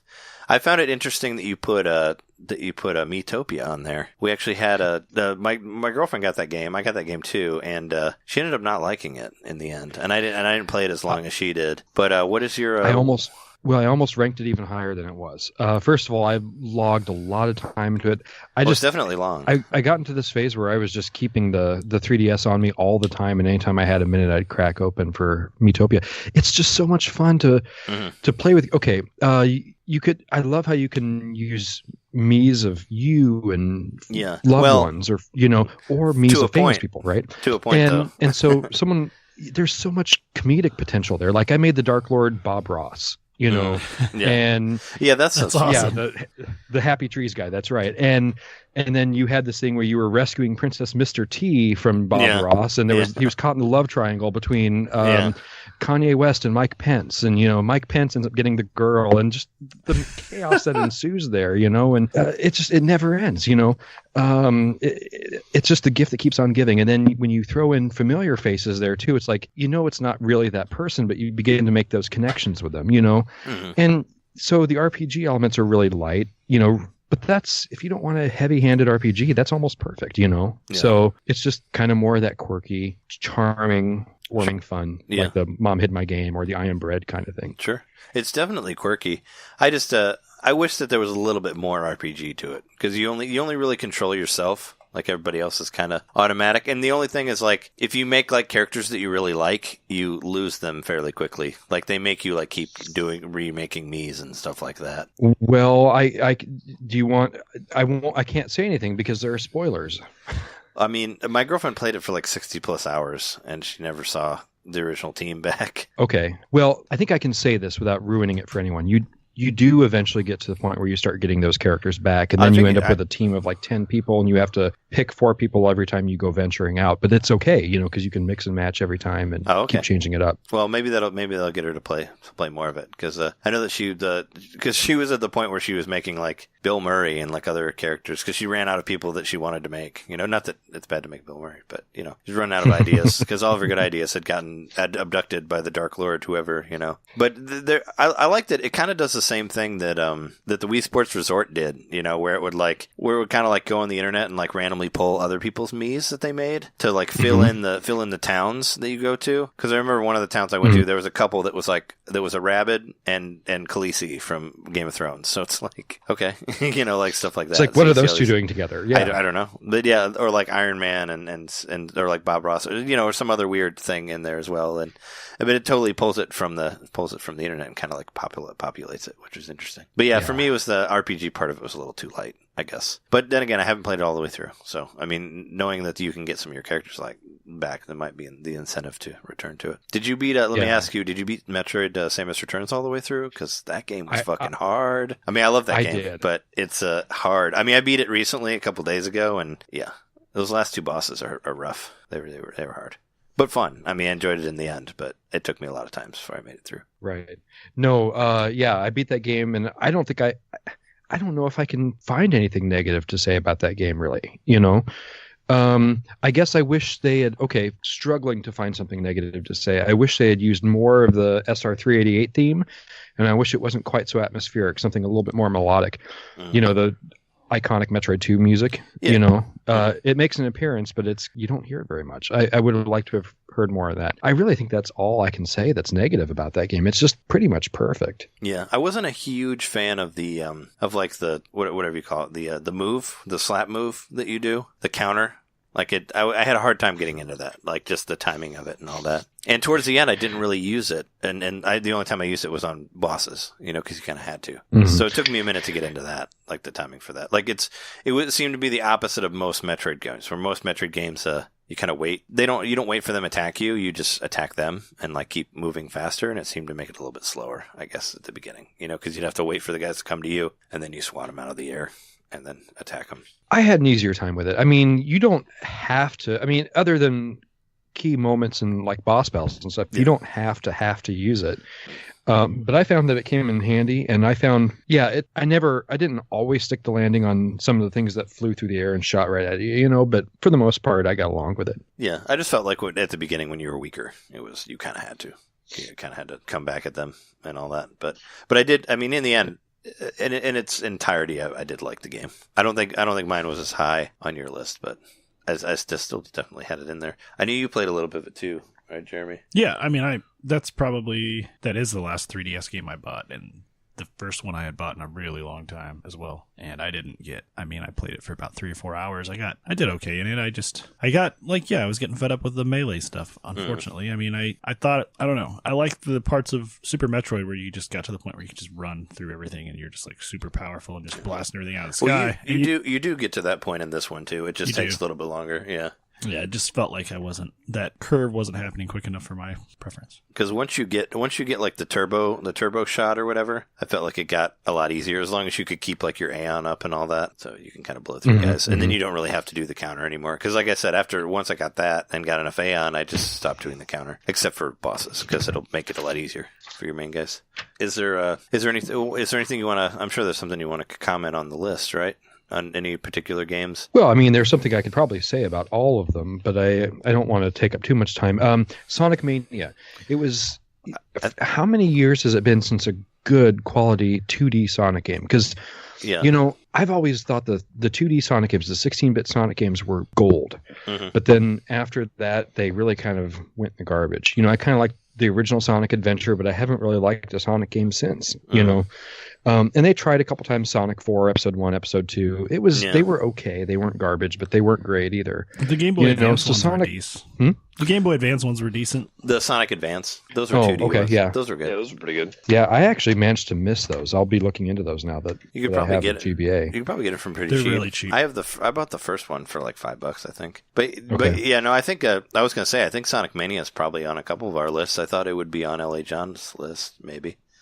Oh yeah, it is. It is. Because that game was super cool. I even have the soundtrack on record. I bought the vinyl of it, so I was so much I was into that game. It was Sega finally gave the controls away to one of the fans instead of their own stuff. You know, which was good. You know, because it wasn't because if it was them, we would have gotten like Sonic Forces. You know, which all I played was the demo of that, but I heard it's not good. Sure.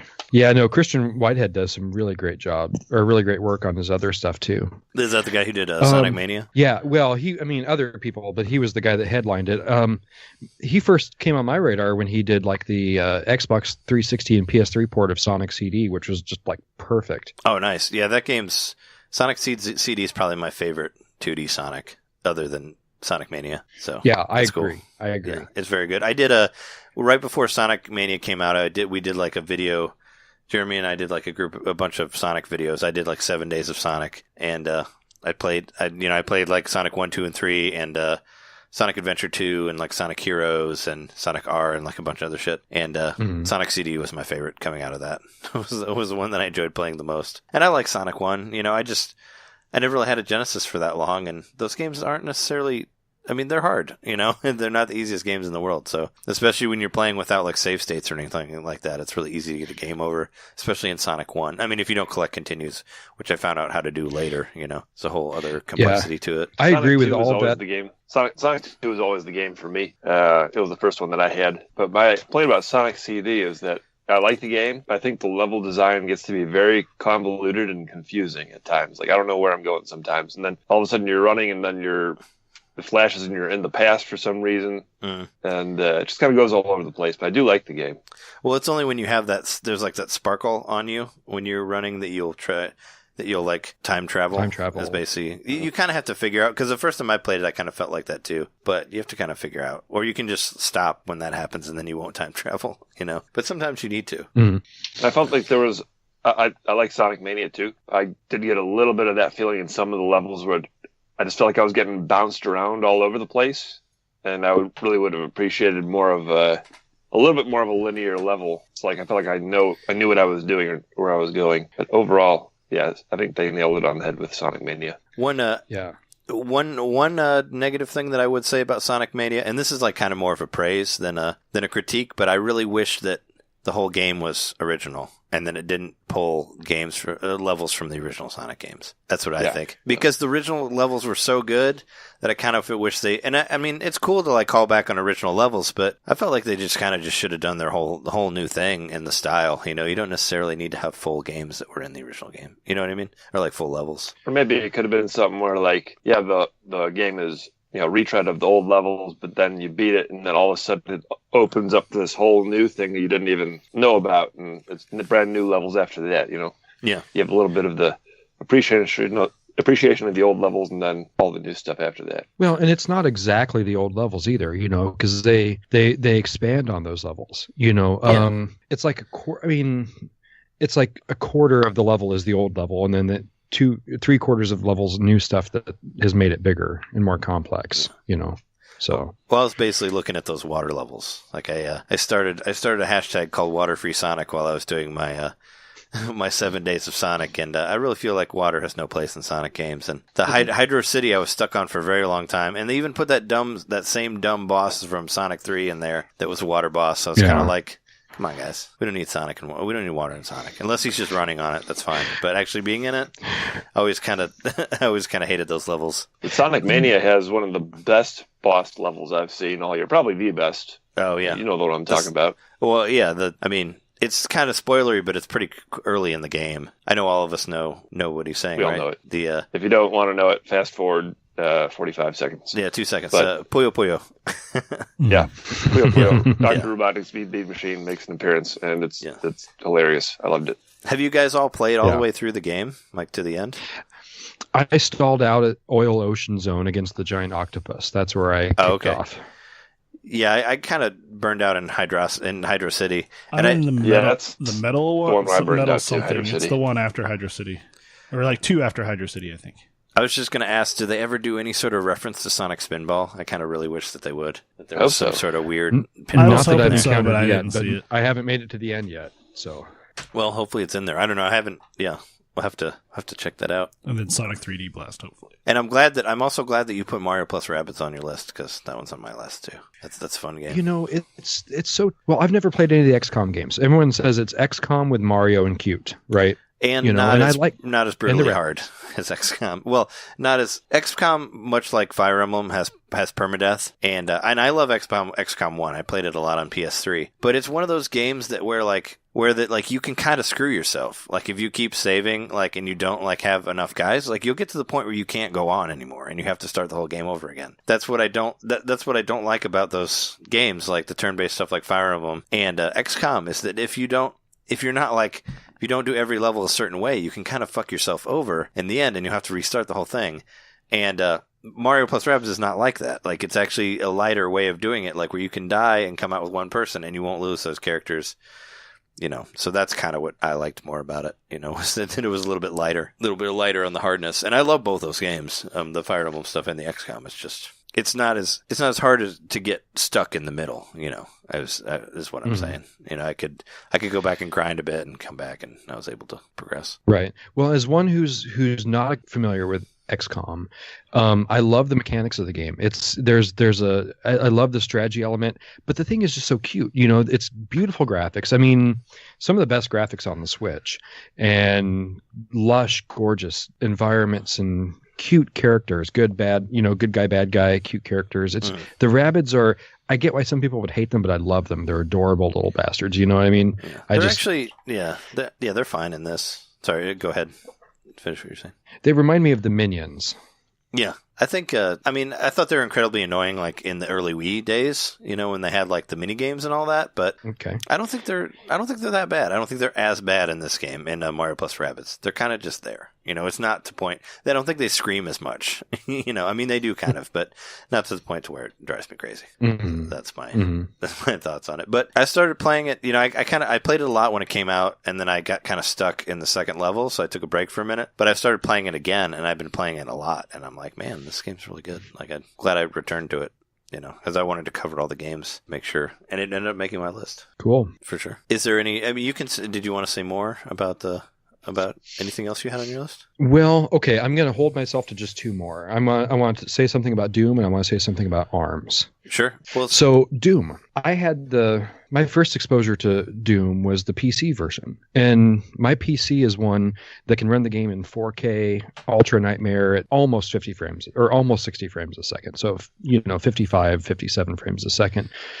So I already had the chance to experience this thing with the graphics at like max. Going to the Switch, I was really afraid of what I'd think of the visuals, and they are really ported down. They're really scaled down from the PC, but I was amazed to find myself still enjoying them. The graphics, they still look good to me. And I don't really care about the Xbox or the PlayStation versions of the game, because for multi-platform, there's no point to the PlayStation or the Xbox for me. If I need more power than what the Switch has, I'll just leapfrog them and go straight to the PC. And if the Switch is capable enough to handle the game, then I want to have the ability to put it in my pocket and take it on the go with me. Sure. But I did receive the Xbox One as a gift from my brother, so I had the ability to compare the Switch and the Xbox. Now, on paper, they sound way different. We're talking 720p low or less, 30 frames a second on the Switch versus 1080, and they're both dynamic. They'll both scale up or scale down, but 1080, maybe medium or just below medium setting at 60 frames on the Xbox. On paper, the Xbox sounds way better. But in my real life experience doing direct side-by-side comparisons between them visually, I could hardly tell a difference. I mean, if I was looking at one texture, one wall, I could see a difference. But in the thick of it, when you're running around shooting people and glory killing everyone, you don't notice a difference, really, or I didn't. And so I didn't find any deficit in the play. Now, when you're doing direct comparison, you can tell 60 frames versus 30 frames, but then you keep playing for 3 or 4 minutes, and that 30 frames a second feels normal all of a sudden. It doesn't feel slow. It feels smooth. It feels good. So it's perfectly satisfactory experience coming from the PC going to the Switch. And I was able to play it in the car. I was able to play it on break at work, I just, that kind of stuff. That just makes it so much more valuable than any of the other console versions. And my gosh, I'm almost willing to say more than the PC version itself, Oh, yeah. It's just an excellent port. Yeah, no, I mean, I love Doom too. I have both versions. Like I bought it for PS4. And at first, so I played it on that, and now I play it on the Switch version. So I have played both versions of them, and I don't know why some people say it like looks bad on the Switch, and I don't really think it does. Like, I mean, I think it looks fine. It doesn't really. I'm not really much of a graphics person, so it's like I don't really notice a difference. But I haven't played. I mean, it's been a minute since I played the PS4 one. I guess if I went from one directly to another, I'd be like, oh, whatever. But that game's more about the fun of the play of it, like I said, like you were saying, like glory kills and running around and shooting demons and all that stuff is where the fun is. It's not like, oh, it needs to be whatever. And I don't really notice the difference between like 60 frames and 30 frames either. It seems just as smooth as the other one. And like you said, it's portable. Like that's pretty much the word that won Switch the year, is portability, I think, more than anything else. Yeah, the Switch version performs a lot better on the car or on the subway than the PS4 or Xbox One versions do. Yeah, right. That's true. Yeah, you got to get a whole like TV to strap to yourself or something to make it work, right? Battery pack in your backpack. Sure. You said what else do you have, or you want to talk about another one too? ARMS. Oh yeah, ARMS. That one's not on my list, but I feel like I just didn't play it enough. I mean, some people like love the fuck out of that game. I I don't know. I need to get back and try to do some of the online. Like our last guest that we had, Justin Vega, like he was like totally talking about ARMS and super excited about the new update and like the new whatever the last character, the doctor or something, the evil girl that's on there. Have you played it? Dr. Coyle. Dr. Coyle. Yeah. Yeah, I didn't like her. I really love Lola Pop though. I really love the clown. She just plays like butter. But Dr. Coyle was a lot stiffer and I don't know, harder to really fall in love with, I guess. Yeah. What should tell me about ARMS? Why did it make your list? Okay, so where do I begin? Jeez. The graphics are amazing by Switch standards. It looks more like an Xbox game than a Wii U game. It's 1080p. The textures and lighting and stuff are all better than you would expect on a Nintendo system. It kind of, I don't know, between it and Rabbids, it kind of proves that there's more here to the system than just a Wii U in a small shell, right? There's more to it. But then I love the mechanics. I love you throw your punch anticipating where the person's going to go next. You try to bull rush them, you try to grab them, you try to stay out of their way, and it's just it's a dance. I mean, you're dancing with these people, and ostensibly it's a boxing game, but in reality it's really kind of more of a shooter game. There's a quirkiness to it. The characters are all clever. I don't know, everything about the game. It really is a close third behind Mario and Zelda for me. Oh yeah, no, it's I mean, I like the design of it a lot. It was like I was talking about as a whole. The Switch and Nintendo's here, like just a new IP that's like a jigglier or what do you call springier version of Punch Out, I guess, sort of, but as a multiplayer fighting game and all that. It's cool. I wish I would have got into it more. Have you been doing like the what is it, the Splatfest? I forget what they call it, like the global thing that they do where it's like one guy versus another. What did you say? Yeah, I missed it. Test Punch. That was the Test demo. Punch was before it came out. No. They soft released it with just one or two fighters, and there's another name for it, but I know what you're talking about. I missed it, but I fully intend to catch the next one. Yeah, I forget what it was. I saw you also have Splatoon 2 on there. Because that one didn't make my list. I do like that game. I just I felt like it was more Splatoon 1, which isn't a bad thing at all. I still enjoyed playing it. It just didn't make my top 10 list. Do you play that a lot as well? Well, I'll say that it probably would have ranked higher than it did if I spent more time with it. When I first got it, I played the crap out of it. I was involved in the Mayo versus Ketchup Splatfest. Yeah. Mayo, Team Mayo, and we won. Yeah. Team Mayo. Yeah. But I've kind of dropped off the map since. I see and feel the real potential of this game, but like you, I haven't had a chance to really connect with it as deeply as I could have. So it probably would have ranked higher, but that's why it's so far down the list. Cool.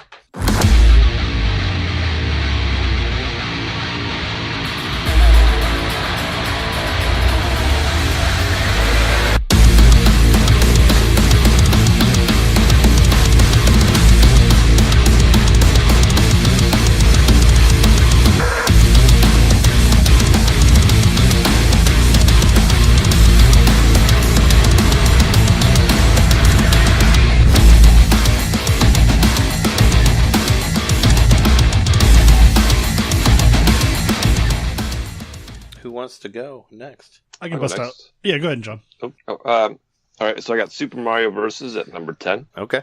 I have Snipper Clips at number 9. Snipper Clips. Octodad Deadliest Catch at number 8. Mom Hid My Game coming in at number 7. Then I got Pinball FX3, Sonic Mania, Super Mario Kart 8 Deluxe, Oxenfree, Doom, and Rocket League as my number 1. Rocket League doesn't surprise me. Oh, sweet. It doesn't surprise me either. Figured that you would put that on there because you say you play the shit out of it. Of course. Yeah. I love that game. I'm glad you put Doom. And there's a lot of indies on your list. Yeah. Basically, this is almost pretty much just all the games that I've downloaded and played. So coming up with the top 10 for me wasn't really too hard because I think I maybe downloaded 15. Because you have 12 games. So, yeah. Yeah. Sure. So, but I'm pretty happy with my list. I think even though they're almost all there by default, just because I don't have that many games, I think they're all worthy of the spot up there. Yeah, I forgot to mention, both of you guys have Mario Kart 8 on there. I mean, Mario Kart 8 is an excellent game. I played the shit out of it on Wii U, so I didn't. I totally forgot about. I have it. And Jeremy got it too. I think I'm the only one here that doesn't have it. But I mean, it's an excellent game, and anybody who doesn't have a Wii U or hasn't played it before, I totally recommend it to. I don't know, for me, I felt like I had gotten all the play out of it that I needed. And that's no detriment to the game. It's just, the game's great. I have it. I mostly played it at home and on the Wii U, and I saw the Wii U here. I'm really hoping for Mario Kart 9 to be, and if that came out next year, that might make 2018 a crazy year. I don't think it will. That would be cool. Did a full-on I'd sequel. say 2020. That looked just as beautiful. I mean, the graphics look great on that still, even. That would be cool, yeah. So just to talk about a few, I want to talk about Oxenfree, because, again, I love that game. I think that on sale? I'm not quite finished with it, but I think it's probably going to be my best narrative overall. Mm-hmm. Like I just love the storytelling quality of that game, and the fact that you can have all these different branching dialogue trees. The dialogue is well delivered, well acted. You feel like you get to know these characters, and as you're exploring the environments, to me, you're looking at these beautiful landscapes. All the shots are wide, like your characters are framed they're really small, but you're looking at the landscape mostly. You're moving around these landscapes with the eerie music and the cool visuals, and all the while your characters are talking to each other. I mean, you're talking to each other throughout pretty much the whole game. Mm-hmm. And I've never really seen that in a video game before, where it's all filled with dialogue. Mm-hmm. And it's all quality stuff too. It's not like filler material. You feel like you're learning something about the characters and their relationships, whether they like each other or not. So it's a very fascinating game to me. Again, $5, go get it. Yeah. Well, I mean, I like that I have a deadline now. It's always good to know like when the sale's over, Okay. so I know that I have a certain time to get it. But I'm sure I will. It's just like I said, I felt like I had a lot on my plate, like for doing research for this episode, so I haven't bought any more games. Sure. Yeah, that game mainly makes you care about you actually care about the characters in it. You wouldn't think you would as much for as minimalistic as it's laid out, but the dialogue is compelling. Mm-hmm. There's a couple games. Oh, let's talk about ones that are on there that aren't like on our lists. I guess Octodad. Octodad, yeah, that's my entry for silly/funny game. I like those crazy, weird, quirky, kind of games, Katamari Damacy, all that kind of stuff. And Octodad just fit the bill. Made me laugh a couple times out loud. I enjoyed the wonky controls, and I thought the characters were well animated. And knowing a bit of the story about how it was created, it also led to me liking the game. It was created by a bunch of students. It was a student project, and I think they kickstarted it, and it just kind of became an actual game. So it's like, good for them. They made a good game and made a name for themselves, and people know this character now, Octodad. So you kind of root for Octodad, and you root for the people making it. He's a family name or a household name, whatever. Yeah. You'd know him. I just remember it being released for Wii U, and that's where I have it. Yeah, Jeremy got it for that, and then released again. But it still counts as a 2017 release. It came out this year for the Switch. Right. And you said you've bought multiple tables in the Pinball FX game? Yeah, I bought a couple of it. So I bought the Universal set. Yeah, that's Back to the Future, E.T., and Jaws. And then there's also my favorite of the bunch is a Portal. I bought the Portal pinball table. Yeah, you get Gladys talking at you and giving you sass talk and all that stuff. That's the only one I bought. I love really Gladys. Yeah, adds a lot of character. And then there's the other character, Wheatley. He talks to you too, and you'll be pulling back the pin to launch the ball, and a portal opens up, and it's kind of like changing. You got to aim it or time it just right so you get it into the portal. There's creative stuff like that. And, there's like a second table that opens up. If you get a certain number of points, you shoot the ball to a certain spot. The middle of the table opens up, and it's like a mini pinball table, and the turrets are shooting at you and everything. I love Portal. I love pinball. It made sense to me. Nice. And then the Back to the Future one, I like it too, except for the character voices. I think they got Marty right. Sounds like Marty. It doesn't sound like Doc though. It's just a little bit distracting. Yeah. I just wish they would have got clips from the actual movie and would have played that. Yeah, that's a whole... I mean, most of those pinball games, like I've played a lot of the Marvel ones and like the Star Wars ones, and they'd never sound anything like the actors or the characters or whatever. It's a shame. Yeah, I just wish they would take clips from the movie. Yeah. Pay a little bit more and give the fans what they want. Yeah, it's a shame that they don't have any of the Marvels or Star Wars ones on there. That was actually what really bummed me out, because there's some really, really good ones on there. The whole thing with like that pinball game is I bought a bunch of them for PS3, so it's like all of them are on that, and I didn't want to like rebuy them for all the other systems. Well, one thing that I really like about the Pinball FX3 is, to me, it's the first game that I've played that really sells me on the HD rumble, because you actually do feel like the ball's moving sensation around. When you're playing an actual pinball game. You feel the rumble of the machine, and it's very specific types of rumble. Like you can feel the ball moving this way and that way, and then it's a different kind of rumble. Like if you hit the bumper, it feels different. It makes you feel like you're holding a little pinball machine, and I like that a lot. Wow, that's awesome. Do you play it in the vertical mode on your Try one? Always. Yeah. Yep. Yeah, I still haven't done that yet, just because I haven't. Yeah, try it out in vertical mode. You can turn it, portrait wise, and press the minus button to change the view. Mm-hmm. Yeah, it actually gives you a couple different view options. So you can view it straight, like top down, or you can view it at several different angles, which is nice. Yeah. Does it still do the thing where where you're playing it in a room that like has to do with whatever the game is? Like if you're playing it in the wide view, it'll give you a little bit of a background related to whatever table you're on. Yeah, because I remember I played the Spider-Man pinball, and if you bring it back, you see Spider-Man's suit hung over a chair on the side, and it's supposed to be like you're playing in his house, that type of thing. Which is fun. Does all that. I remember they did that for different ones, so I'm sure I don't know what Back to the Future one would look like. Hopefully, you're in the year 2015 or something. In that, I don't remember. Cool thing about the Back to the Future one is there's a little bit of the story in there. Like the first thing you select the time you want to go to, so you go to 1985, and then you have to go back in time to 1955. Yeah. And the whole atmosphere changes. There's different lighting and different voices and everything. Then you have to, if you're playing Back to the Future 2, you have to go into the future and then back to the past to get the almanac and all that. Oh, cool. Yeah, it's pretty cool. I remember playing the Blade pinball in there, and it was kind of like that, where it would change from they'd have day and night, where the pinball would change up. Yeah, those are pretty fun. That's pretty cool. Yeah. Is there anything else you wanna? What else did you have on there? Well, I guess I'll talk about. We already talked about a bunch of the ones that I wanted to talk about, but Rocket League, again, my favorite game besides Mario and Zelda. Rocket League, definitely.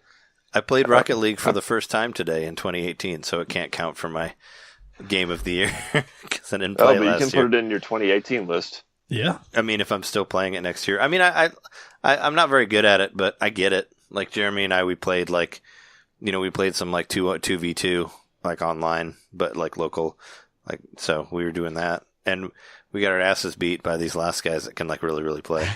But I didn't figure out how to switch it to be only Switch users, or I think it's still multi whatever. I don't know. I've played it little that I don't know everything about it yet, but I see the appeal of it. I see why people like it. Yeah, I just like that you can pick it up and play it. You understand it immediately. It's car soccer. You can also learn all the tricks. You can learn how to fly and flip and juggle the ball, all that cool stuff. But the coolest thing to me about Rocket League is that even if you're not that good, even if you only touch the ball a couple times a match, you still are having fun just because it's fun to drive the car. Mm-hmm. Whereas in, say, another online sports game, if you don't get the ball or whatever all that often, you might not be having that much fun. Mm-hmm. It's just fun to drive the car and flip around and chase after the ball. Yeah. Even if you hit it only a couple times. Yeah, or if it was an online FPS thing and you're just getting killed, you're not really having that much fun. Right. Right. So yeah. Well, I've definitely been wanting to get Rocket League. I think I downloaded it for the PC and never played it, but it seems like the charm is always taking it with you on the Switch, and I've heard that the graphics are still pretty good on the Switch version, although they chose to favor frames. So they kick the graphics down further than they would have on another game to keep the frames perfect, so that you can stay competitive with other players on other platforms. What do you think of the graphics on it? I love it. I mean, I haven't compared it to the other versions, but I think it's got a certain style all its own that makes you feel like you're participating in some big sports event that you might be watching on ESPN. And actually, I've heard it really is actually played on ESPN at sometimes. It's a big esport. It's a big esport, and the whole presentation, graphics included, it just makes you feel like you're participating in something pretty big. And as far as frame rate and all that, I really don't think it's necessarily even about looking like. It's not trying to look like the most realistic game, so it just doesn't really matter. It looks to me like sort of styled after San Francisco Rush. The cars kind of look that way, at least the Metroid car anyway. Yeah. It's all about the unrealism, so if it doesn't look that real, fine, whatever. It's fun. Car soccer. Sure. Yeah. Sure. Car soccer. I mean, yeah, right. That sums it up, doesn't it? Or soccer, right? Isn't that what it says on the game? Yeah. Soccer. Okay. I was gonna say it is on sale. Also, it's $15. I don't know for how long, but it's knocked down from 20 to 15. And I picked it up just because of I didn't know when it was going to go on sale again, so I was like, I might as well get it now. I might not play it right off the bat, but at least I'll know that I got it on sale. They're coming out with a deluxe version too. I think it's going to be $40.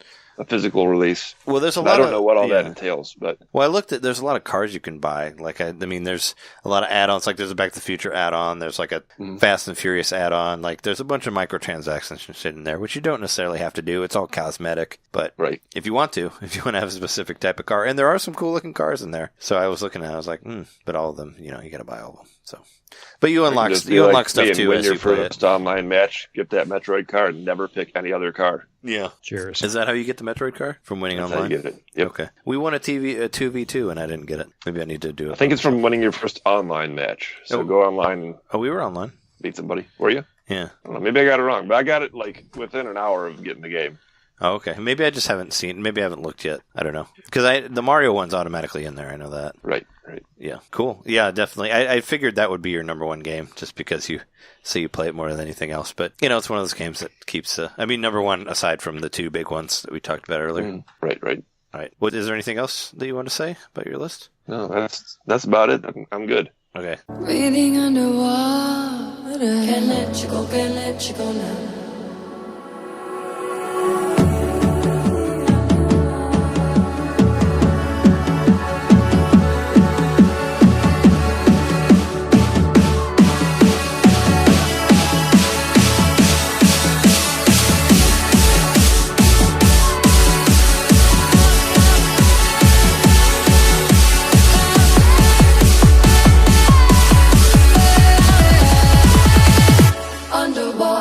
I'm gonna do my list, sure, and then we'll do Jeremy's list, and then I won't have any games that are unique to me for the list. You don't think there'll be any games on your list that aren't on my list? We'll see. I mean, I know there's some games on my list that aren't on you guys' list. I mean, so far, I'm gonna start from. You know what? I'm gonna start from the top, just to be different here. We're gonna go. These aren't actually necessarily in a particular order, aside from number 1 and probably number 10 are in the right places. Everything else in the middle, I don't really know. So number 1, aside from Mario and Zelda, is Doom, which we talked about earlier. DM and John and I did. Doom, I absolutely love Doom. I played it before on PS4. I love it on Switch. It's a lot of fun to play. It's, for people like me who didn't really get into like Halo or Halo 2, it's a good call back to like the olden days of PC Doom, of like 90s Doom, and dial-up death matches and all that.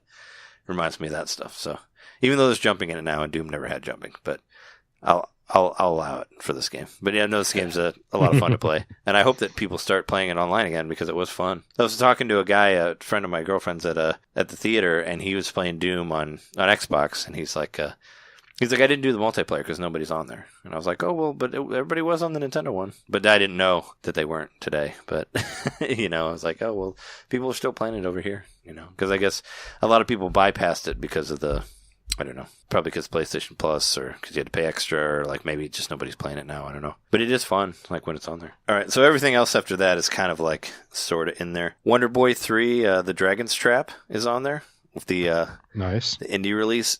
I put it on there just because, well, when I got it, I pretty much played it constantly for like 2 days until I beat it. And the reason that it's on my list is because I think this is like the perfect way to make like an old game, like to remake an old game. Like I love that there's the 2 different ways to play it, where you can do like the HD art style, or you can play with the pixels. You can change like the music, like from like the chip tunes to like something more orchestral and all that. I fucking loved it. Like I thought this was like the best way to remake a game, and I feel like everybody should do this. And I played most of it with the original. No, I was saying I played most of it with the original like chip graphics, but because I like that. But it's like HD chip graphics, like HD like Master System stuff, and I was like, this looks beautiful. Like I love it. I love that game. Like it's, even though I only played it a little bit because I pretty much played it until I beat it, but I played it aggressively and all that. I just love the way they did it. And they are doing another one that looks like it's called like Monster Boy. It's heavily inspired by Wonder Boy, but it's not a remake. It's like their own thing. So we'll see how that is. They're doing sort of a sequel to it. But what were you going to say? My one gripe with with the game is you can change the graphics on the fly with the push of a trigger button. Yeah. But you can't do the same with the sound. You have to go into the menus to do that. Well, I really would have loved to have you had a change the toggle for the sound on the fly. You can. You have to click in the analog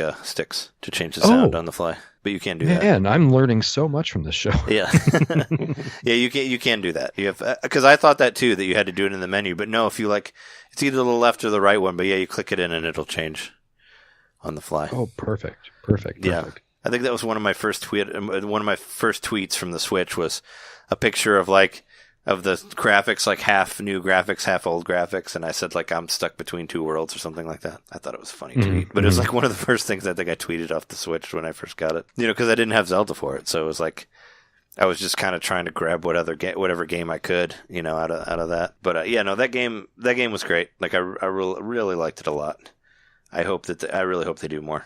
Let's see, what else do I got? That was 3, right? Or that's 2.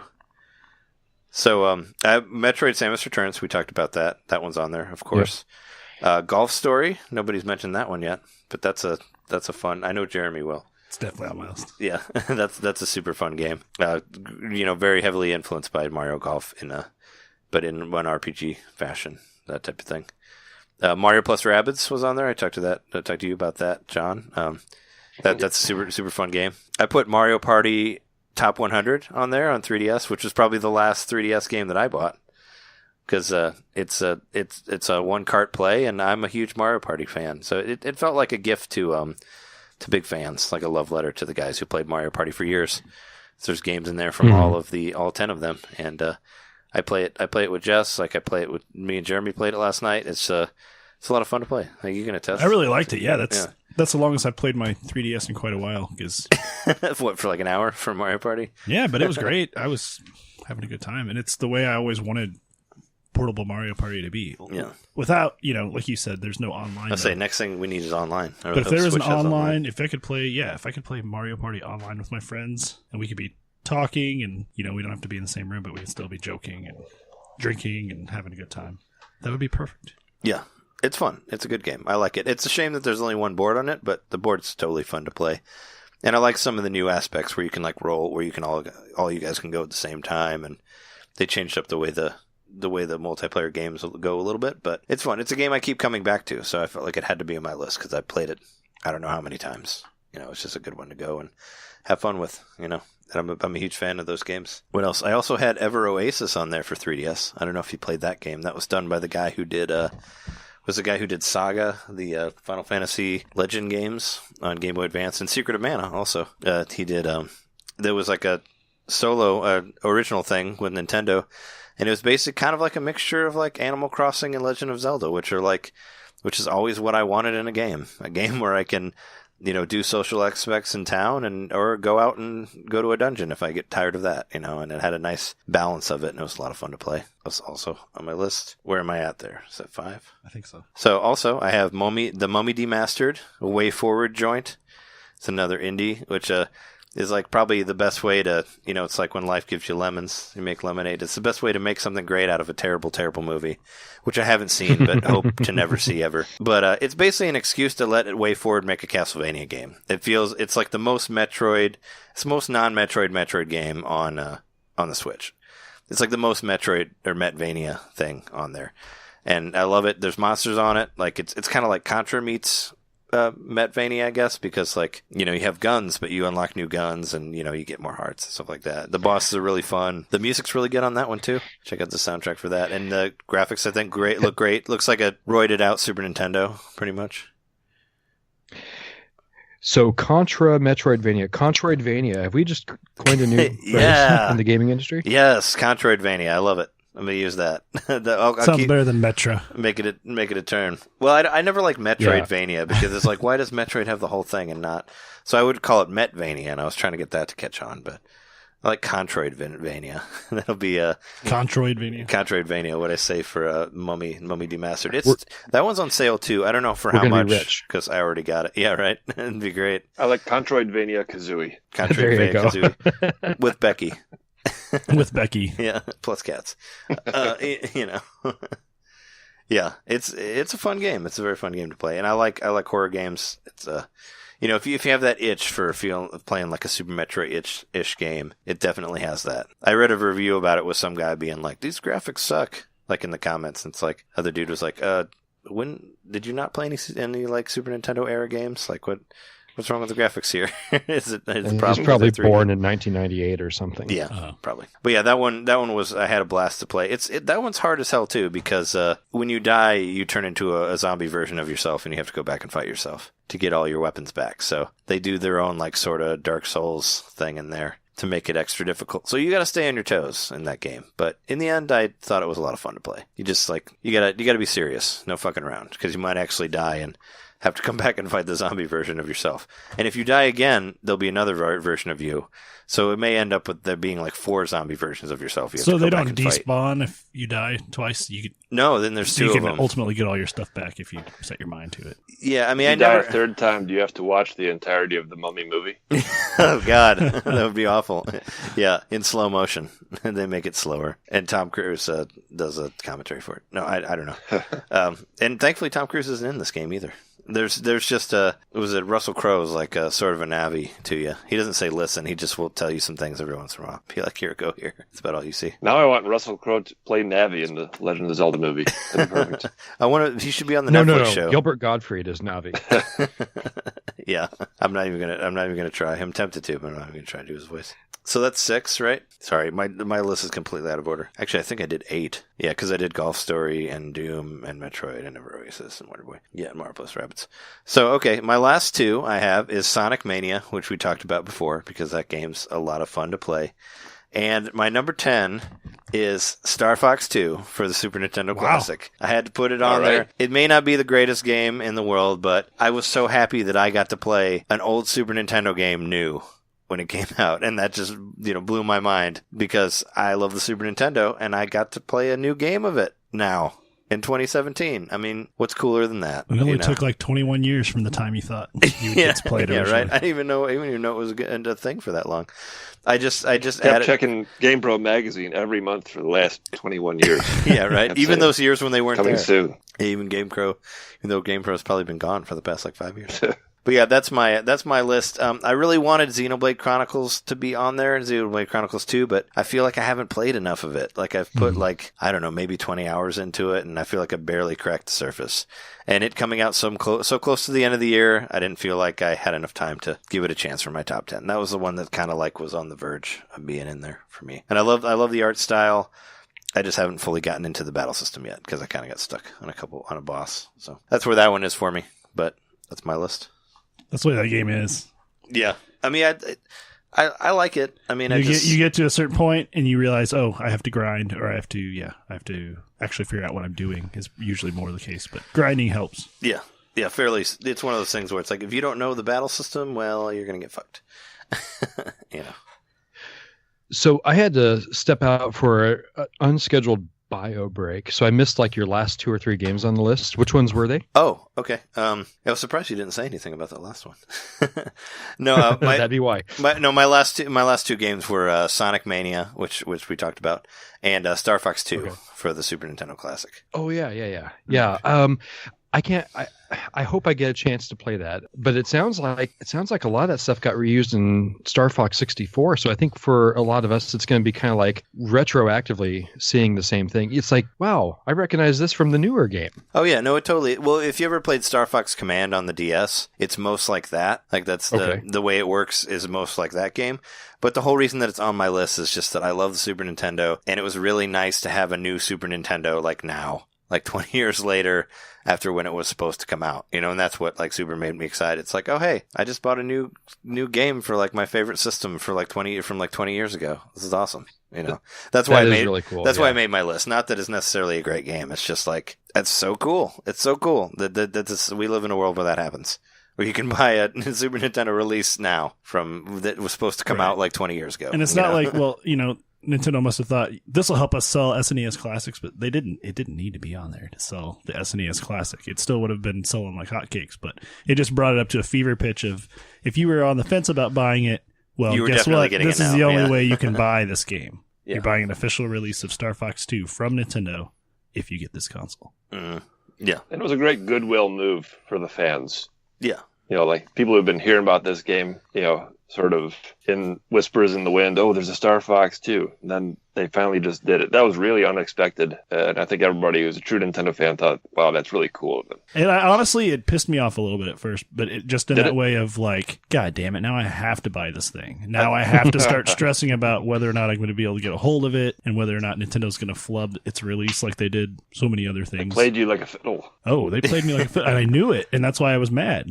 Because I was like, I'm happy because I want it, but I'm mad because I want it. Yeah, I thought you were going to say that like you were mad because you think he'll never get it. Because that's kind of how we felt. Because this coming off I knew I would get it. Well, coming off of the NES Classic, I mean, we both got one, but at the same time, it was like I don't know. I knew like, I would get it. I didn't know the cost to it. myself personally or monetarily, but it was going to happen. Yeah, but if you have to, you're up, Jeremy. All right, let's. I was actually I thought Trey had a lot more in common with his list than I did. I've got some stuff that's relatively unique on here. Yeah, I think we all have something. I went ahead and did put it in order, and this order is not necessarily the. I don't know. I just kind of threw this order on here. But for number 10, I put Mom Hid My Game. 9, Rocket League. I thought about putting Rocket League a little higher, but I think that's one of those cases where I need to put some more time into it, and quite frankly, I want to get better at it. Right now, I think that if my ability improved, I would enjoy the game more. Oxenfree for number 8.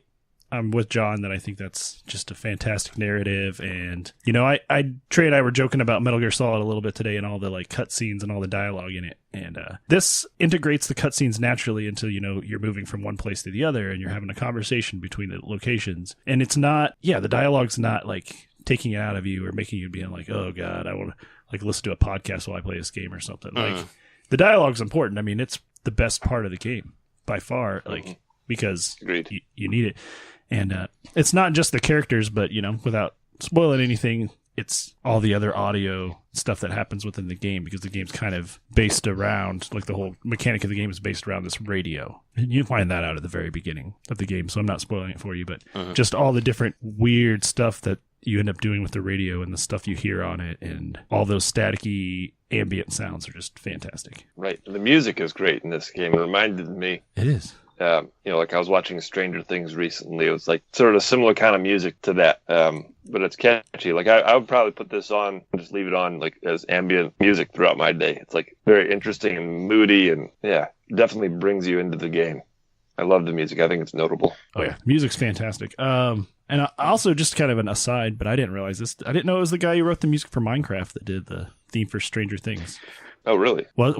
Am I correct in that? I think so. I mean, I read that. I don't know. I not heard that. C14. I was going to say DM, John. You probably know. Oh, wait. No, he's right. That is the Minecraft guy. He did Stranger Things. Yeah, he did I'm pretty sure he did the theme for Stranger Things now. This might be an internet speculation kind of thing, and I would want to look it up, but maybe Trey could look at that while I continue with my list.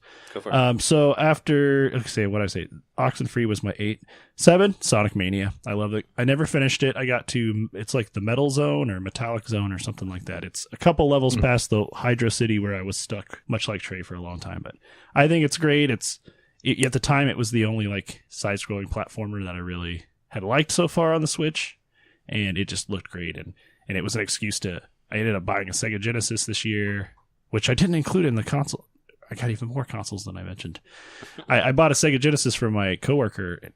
She had taken immaculate care of it, and it was like super clean, and it came with all these Sonic games, and it was just like an excuse to like play a bunch of Sonic and then play a new Sonic game on top of that, and I had a really good time with it. What's after Sonic Mania? Number 6, I have Floor Kids, which we haven't mentioned yet.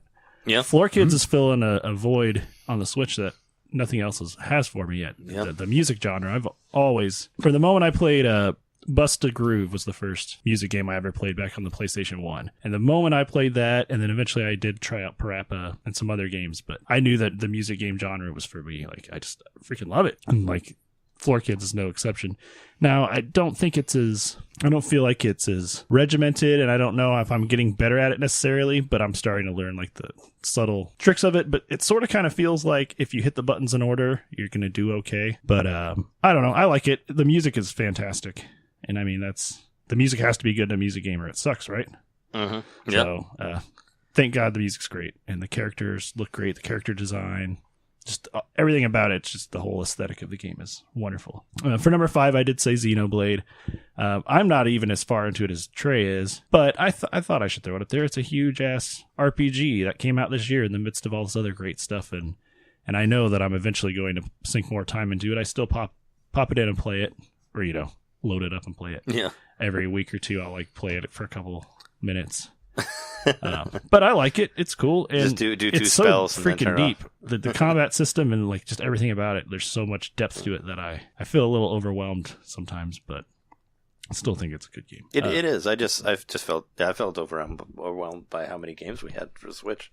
For 4, I said versus Super Mario Brothers. I got to 6-3. That's as far as I've gotten in versus Super Mario Brothers. I played this game for the first time in 2012, like Trey was saying, at the Emporium, and I don't know, there was just something about that time in my life where it came at the exact time. It's like, what the hell?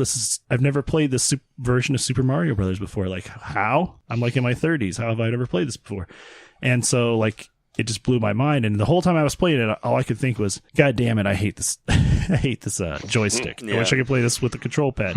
So the moment I found out it was coming out for the Switch, I was ecstatic about it. And I'm with Trey, why the hell wasn't there more fanfare about this game? And it's leading up to its release, but who cares? We have it, It's a Christmas gift to us, I guess.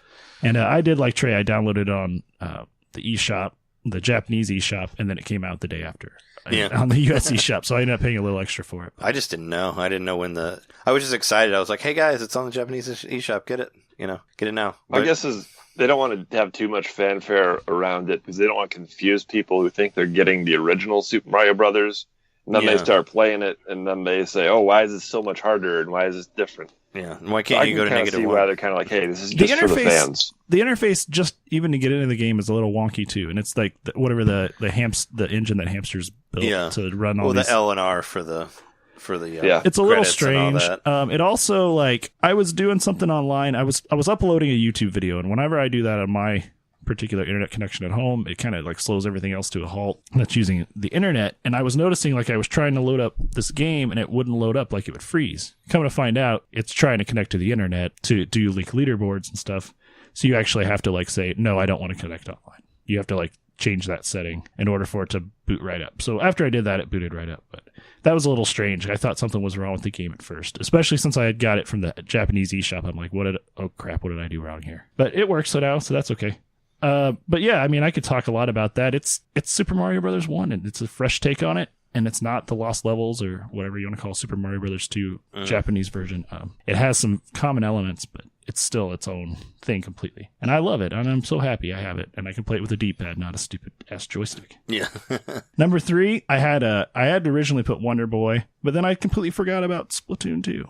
I don't know how I forgot about Splatoon 2, because I sunk a lot of hours into that. I've played that. I put 40 or 50 hours into Splatoon 2. Yeah. It's fun. Once you start playing it, it's really hard to stop. Especially when I was trying to grind for levels at first. I just found myself just wanting to play it all the time, and in portable mode if someone was using the TV at my house, or on the TV as much as possible. But then I was on Team Mayo, and when Team Mayo won, I felt so special. I helped Team Mayo win, and oh, I'm so happy so many people like mayonnaise like me. Yeah, right. Yes, Team Mayo. It really felt like you were actually shooting ketchup and mayonnaise all over the place. Oh yeah, which is kind of disgusting. That was wonderful, disgusting, but awesome at the same time. Yes, especially because when ketchup looks like blood, kind of. Yeah. And I was thinking that, but also when it pulls back and shows how much you covered of the area, and it's just all ketchup and mayo, and you just think about how stinky that is, and how probably how it's baking in the hot how hot and gross it is probably and how your squids had to swim in that. I wish they would do more liquid based versus we need I was olive oil and I was gonna say they could use spray. I was gonna say they could do Coke versus Pepsi, but it's the same. I mean, you wouldn't. They'll both look brown. They need Crystal Pepsi versus they could do New Coke or something like that. Orange juice versus apple juice or something. Yeah. It looked like urine and bile. Got it. Ponzu versus gochujang. Oh, there we go. I don't know if they do that here, but if you could jump on the Japanese one and do it, if you have both of them, go for that. But yeah, I mean, like I said, I like Splatoon 2 a lot. I just the only reason I didn't put it on there is just I thought it was too similar to 1. Not that I just like it. And this is a game and we didn't mention it with Zelda, but this is one of those games where I got a chance to play it a little bit before the release. It was like 2 or 3 weeks before the official release. Yeah, Trey we and went to one of the Nintendo events. So like the hype was real because, I got to be at this like convention-y type thing where everybody was super excited about the Switch, and like there was a huge line for Zelda and like all these props, and like when you did get to play Zelda, like everybody that played Zelda had like someone that was assigned to watch them play and to kind of talk you through it and to like kind of like make you feel like you were really great at the game if you did something good. They were like your little motivational coach or whatever. So Zelda, and same with Splatoon 2, like both those games like were like the hype was even more real because I had this special experience with them, and that's personal nostalgia, like John was saying. Like it belongs to me individually, but it's there in my heart. And every time I play either of those games, I think about that special little event I went to. Yeah. Did either of you guys make it through single player on Splatoon 2? I'm still working on that. I haven't, no. Which is weird. I haven't. Well, Splatoon 1 I bought just for the single player because it kind of reminded me of Mario Galaxy a little bit, where you like go and do a thing and then you shoot off to another part, and kind of like Mario Galaxy mixed with like Super Mario Sunshine. So original reason I got it was just to play the single player, and I went all the way through the single player, and then I started doing the multiplayer stuff, and I was like, oh, okay, this works, because I'm not really an online guy, but it worked for me on that, Mm-hmm. Mm-hmm. What's your number one? Are you at number I've one? got 2 more left, and these 2 games came out like right around the same time. In fact, they might have come out the same week. But 2, I put Golf Story. I would like the moment I saw that on the Indie Direct, I was just like stoked about it. I'm like, no way. And I'm like, this is great, but they're going to screw it up. It's not going to be good. But I just, in my heart, I was like, it's going to be good. It's going to be good. It's going to be a great golf game. And like, and then all the other games I've been playing were so fast paced, and I'd say like at times kind of stressful. It was nice to think about like this nice, relaxing, slow paced game. And it delivered. And not only was it nice and relaxing and slow paced, but it was hilarious. Like the main character is just like a total, I don't know, what would you call him? Like a wiener, like a douchebag. Like he sucks. Yeah. And like he's just like getting crapped on by like everybody, and he deserves it. And like at one point, like his ex-wife shows up, and she's like takes half got of his winnings. new boyfriend, and she's like telling him about how she's going to get rid of all his stuff. So he has to like go home and break into his old house and get stuff out at one point. And like, yeah, I don't think I'm like spoiling too much because that's kind of early in the game, but like the guy's like life's kind of gone to crap, and it's his own fault. And then it's a golf game after that. Yeah, they just did a really good job with it, and I thought it was awesome. It's like watching like an Australian comedy, I guess, because it's very Australian, and it's it's the two guys who made it are Australian, right? Like because it was made by 2 people. Mm-hmm. Yeah, and it was very like people say like mate and stuff like that. Like you could tell that it was. And for some reason, they're selling pies out of a truck. You're like, what kind of place sells pies? Oh, Australia. Yeah. Yeah, pies out of a truck. That always says Australia, right? I don't know. Just somewhere that's not the U.S. I mean, pies aren't a fast food staple here. Mm-hmm. But number 1, Stardew Valley. Drum roll. Oh yeah, here you go. Stardew Valley. I already said it. Yeah. Man, I spent a lot of fucking time on this game. Like I think 70 or 80 hours at this point. Last time I looked at it, and I remember Trey had told me it came out, and then he had purchased it. And I'm like, well, I'm going to wait a little while to buy it. And I ended up like changing my mind that night and being like, no, I'm going to buy it. It's $15. Yeah. I bought it, and I must have played it for like 8 hours straight. Yeah. After I bought it, like immediately. And I'm like, oh God, this is good and bad. Like I'm actually kind of worried that I'm going to get too into this game. And for a little while there, I was playing it a lot. And I went to the Portland Retro Gaming Expo this past October, and so I was traveling a lot, and I just played that constantly and just couldn't stop like smiling about how it was portable. And it's a game that had been recommended to me by so many people when it had been on the PC, and it had been ported to so many other things at that point too. But I was like, I'm waiting for the Wii U version. To the time I was waiting for the Wii U version, and then it eventually got switched over to the Switch. I'm waiting for the Switch to play it, and I'm so glad I waited. And I ended up playing it, and now like my friend that had been recommending it to me the most doesn't even know what I'm talking about half the time when I talk to him about the game. He's like, oh, I never got that far. I'm like, oh, you didn't do this, that, and the other. He's like, oh, no, I only put about 10 hours in that game, but I thought it was great. So yeah, I genuinely got obsessed with it, but the only game I've put more time into on the system is Zelda. Yeah. So it has to be number 1 as far as any of that goes. And I know it's a game that's a few years old, but for me, it was fresh and new, and it felt very Nintendo. It felt like it belonged on a Nintendo console. And I've been told it's a lot like Harvest Moon. I haven't really played much of Harvest Moon. It is. But it's I don't know. It seems like it's more streamlined to me, but maybe not. I think it is, but they took like they kind of just took the parts that they liked about Harvest Moon from various games and put them into one game. It makes you care about seems like all the characters in town. It almost has like a Majora's Mask sort of thing going on because they all kind of tend to like have a schedule of where they're at certain times of the day. And you find them at different places if you're trying to like complete tasks for them. And you actually, know all the characters by name and how their relationships are with each other because they talk shit about each other or whatever. And I ended up getting a girlfriend, and it was kind of shady how I did, but somebody asked me to give a gift to this girl he liked, and I gave it to her, and she thought it was from me. And she started liking me, and I'm like, I'm just going to go for it. And he's like a few times in the game like showed up and just been so crushed that she doesn't like him. She likes me instead, and I'm just like, whatever. And he hates you. Like, I almost felt bad. I'm like, come on, it's just a video game. It's just a game, man.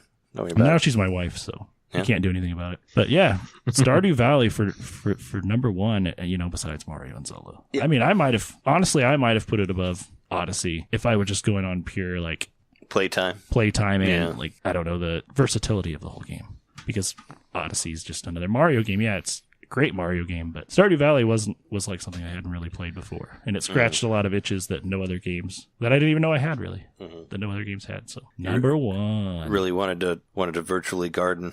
Oh, I love virtually gardening. I love virtual farming. It sucks because it's just a waste of time, but yeah, doing chores in the virtual world. It's not that much different than killing hours and hours and hours in Minecraft, building one structure and then going off to another. And but it's also so cathartic, isn't it? I mean, it is. In the case of Minecraft, and I'm sure this relates to Stardew Valley also, you've got the thing in your hand and you're just laying block. And but you have this kind of master strategy behind it, what you're doing. It's just so peaceful. And so what a great way it's time well wasted is what it is. Right. And you do have something to look at the end of it all. You've got the layout of how your whole farm's set up. And just like in Minecraft, you've got the structures to look at and be like, I made that. You feel like a sense of pride and accomplishment. Accomplishment in the virtual world. Which I did. I also did get really into Minecraft for a really long time. So this game did kind of like feel like a 2D Minecraft in some regards. I've heard that about it. Yeah. It's definitely fun. I came to it after playing the Game Boy Advance Harvest Moon, which I really, really like, for a long time. So it was so I didn't get as into it as you did. But I mean, I understand its merits. I mean, it looks cool. I'll have to play more of it. I think I was maybe kind of afraid because you played it for so long that I didn't want to get sucked in to the time warp of it. So I did look up, just as an aside, the Stranger Things. It seems like that the guy from Minecraft did a remix of the song, but he didn't originally compose it. So I was wrong there. I'm glad I checked. I didn't know his name. It didn't really seem like his style. It sounded more like a Disaster Piece kind of track. In fact, rumor has it, I thought, this could all be wrong, but I thought I heard that Disaster Piece was actually initially approached to do Stranger Things and turned it down.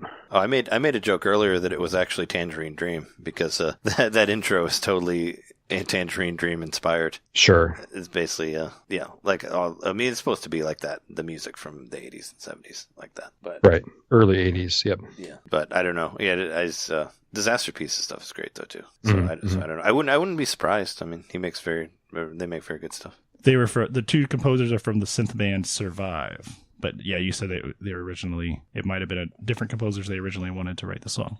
Cool.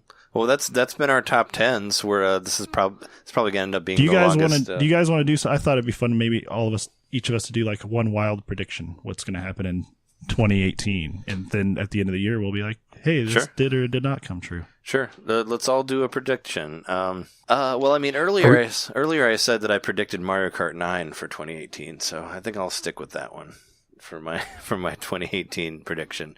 A Mario Kart sequel, or we'll see some footage of it. I mean, I'm sure we'll definitely see footage of it. Maybe we'll see something of a new Switch Mario Kart. Was my prediction. I think that we're gonna hear about the new, whatever the successor is to the 3DS this year. Oh, really? I think there's going to be a 4DS? We're going to hear about it. I don't know if we're going to see it, but we're going to find out what it is, because I don't think that it's just going to go bye-bye. I don't think that it's going to merge with the Switch. I think there's going to be another iteration of just the pure handheld model.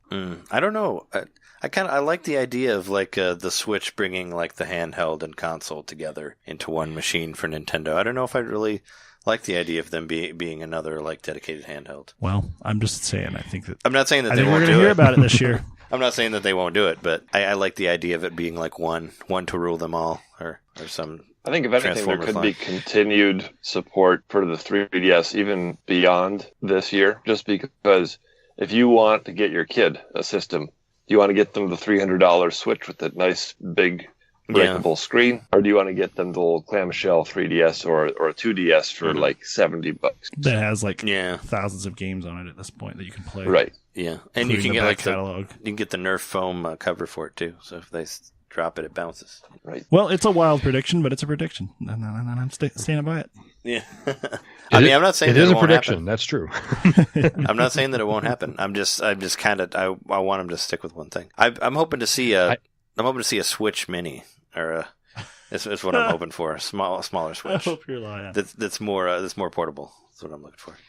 I mean, the possibilities are endless. You could do a Switch Mini, and then you could have like the dock we have right now doesn't bring any extra power, but bring a dock that has extra power, that has extra storage, and then it'll detect whether you have that super dock, and then it'll download the extra assets, so you can have performance Super that's more in league with like the Pro or the One X.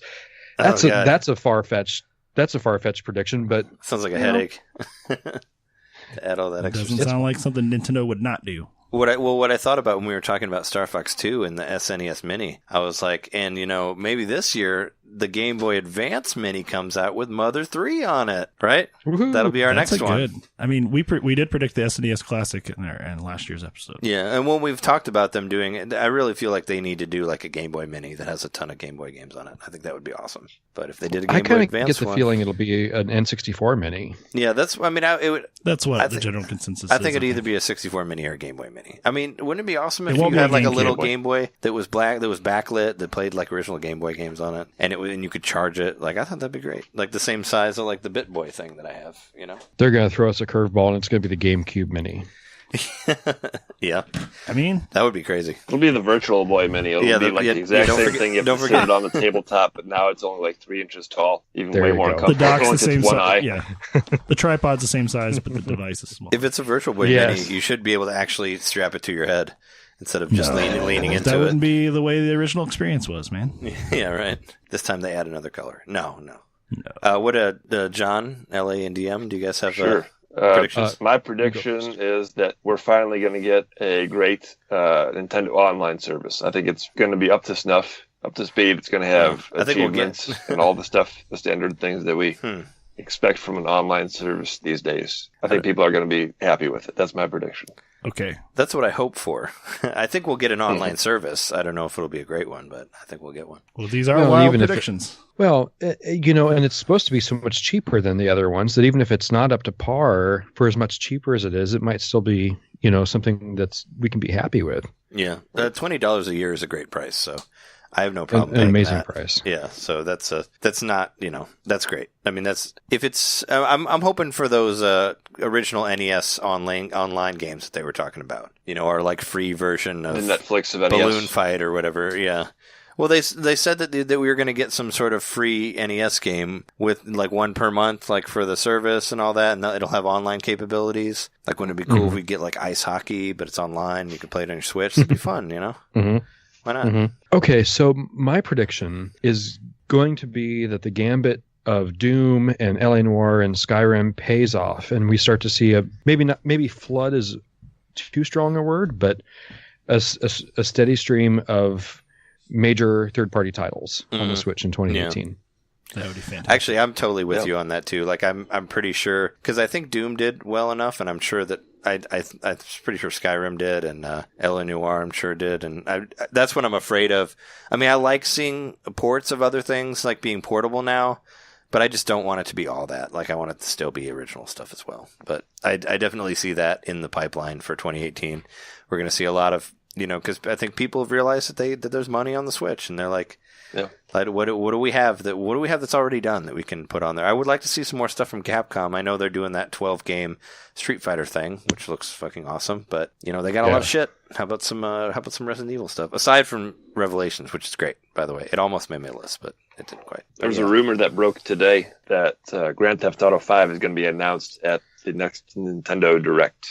That wouldn't surprise me. Yeah, I either. heard that too. That wouldn't surprise You heard me that either. too, yeah. And I would love that. I know you would definitely get that, LA John. Absolutely, Play yeah. that, yeah. I've never actually owned a Grand Theft Auto game, like, ever. Five is pretty good. The only Grand Theft Auto game that I ever bought was Grand Theft Auto Chinatown Wars for Nintendo DS, which is a great game. 5's the only one I've really sunk any time into, and I liked it. I beat it. I actually played all the way through it. I think the one I played the most was 3 on my roommate's PlayStation 2. And my roommate at the time's PlayStation Vice 3. City? Just 3. The one before Vice City. Okay. Vice City is the only one I ever put any real time into. Yeah, I played that one too. I mean, he had both of them, but I think I put the most time into 3. But yeah, I mean, but I never played like 4 or 5 of it. I don't know. I didn't really care that much about it. I mean, I like driving cars and stuff. My favorite like open world games where you could drive cars was like the Lego ones, like Lego Superheroes 1 or Lego Marvel Superheroes 1 was like my favorite open world car stealing game because you could steal cars in that and fly, which is great. You should be able to fly and everything. But our episode's getting pretty long. This is probably our longest episode we ever have. So as much as I love talking to you guys, I think we gotta like wrap it up here. But John Wedgeworth, thank you very, very much for being on our show. Like it was a pleasure having you on here. And it was a blast. We'll definitely listen to more Nerd Noise Radio, and I hopefully have you back in the future. Like it'd be cool if we could do like an all music one or something like that. In the vast future of 2018 and all that. But once again, where can we find you? Let the listeners know. Okay. Well, I'm available on YouTube, iTunes, Google Play, Stitcher. I have groups and pages on Facebook. I have Twitter, Google Plus. The names are not. I mean, they're pretty straightforward. Nerd Noise Radio Easy Mode, Nerd Noise Radio Expert Mode, Nerd Noise Radio Network. I'm really easy to find that way. I'll repeat what I said at the beginning. If you're going to look for a podcast feed to subscribe to and you find channel 1 or you find all channels, I strongly recommend all channels. Okay. Yeah, for sure. Yeah, that's where you can get all of them. And you won't have to deal with like what I was saying, when you're trying to get one and it gives you a download error and all that because it's not available. Yeah. Sure. Yeah. Cool. All right. And we've been your hosts. I'm Trey Johnson. I'm Jereme Mikowski. John Nitter. And you can catch us at NintenDomainPodcast.com, or you can just pretty much all those other things too. Like you were saying, YouTube. I think some of it's on Stitcher at some point. I don't know. YouTube, your podcast sellers things. If you Google it, you can find. Just look up NintenDomain Podcast. You can find it. We're somewhere. We're all over the place. We're all over the internet. But if you like us, you can subscribe to us and rate us on iTunes. If you use that, that'd always be fun to help us get more likes. You can email us at NintenDomainPodcast@gmail.com. And that's our episode. So play us out, John. Yeah, John Wedgeworth. I feel asleep. Yeah. See you next week. See you.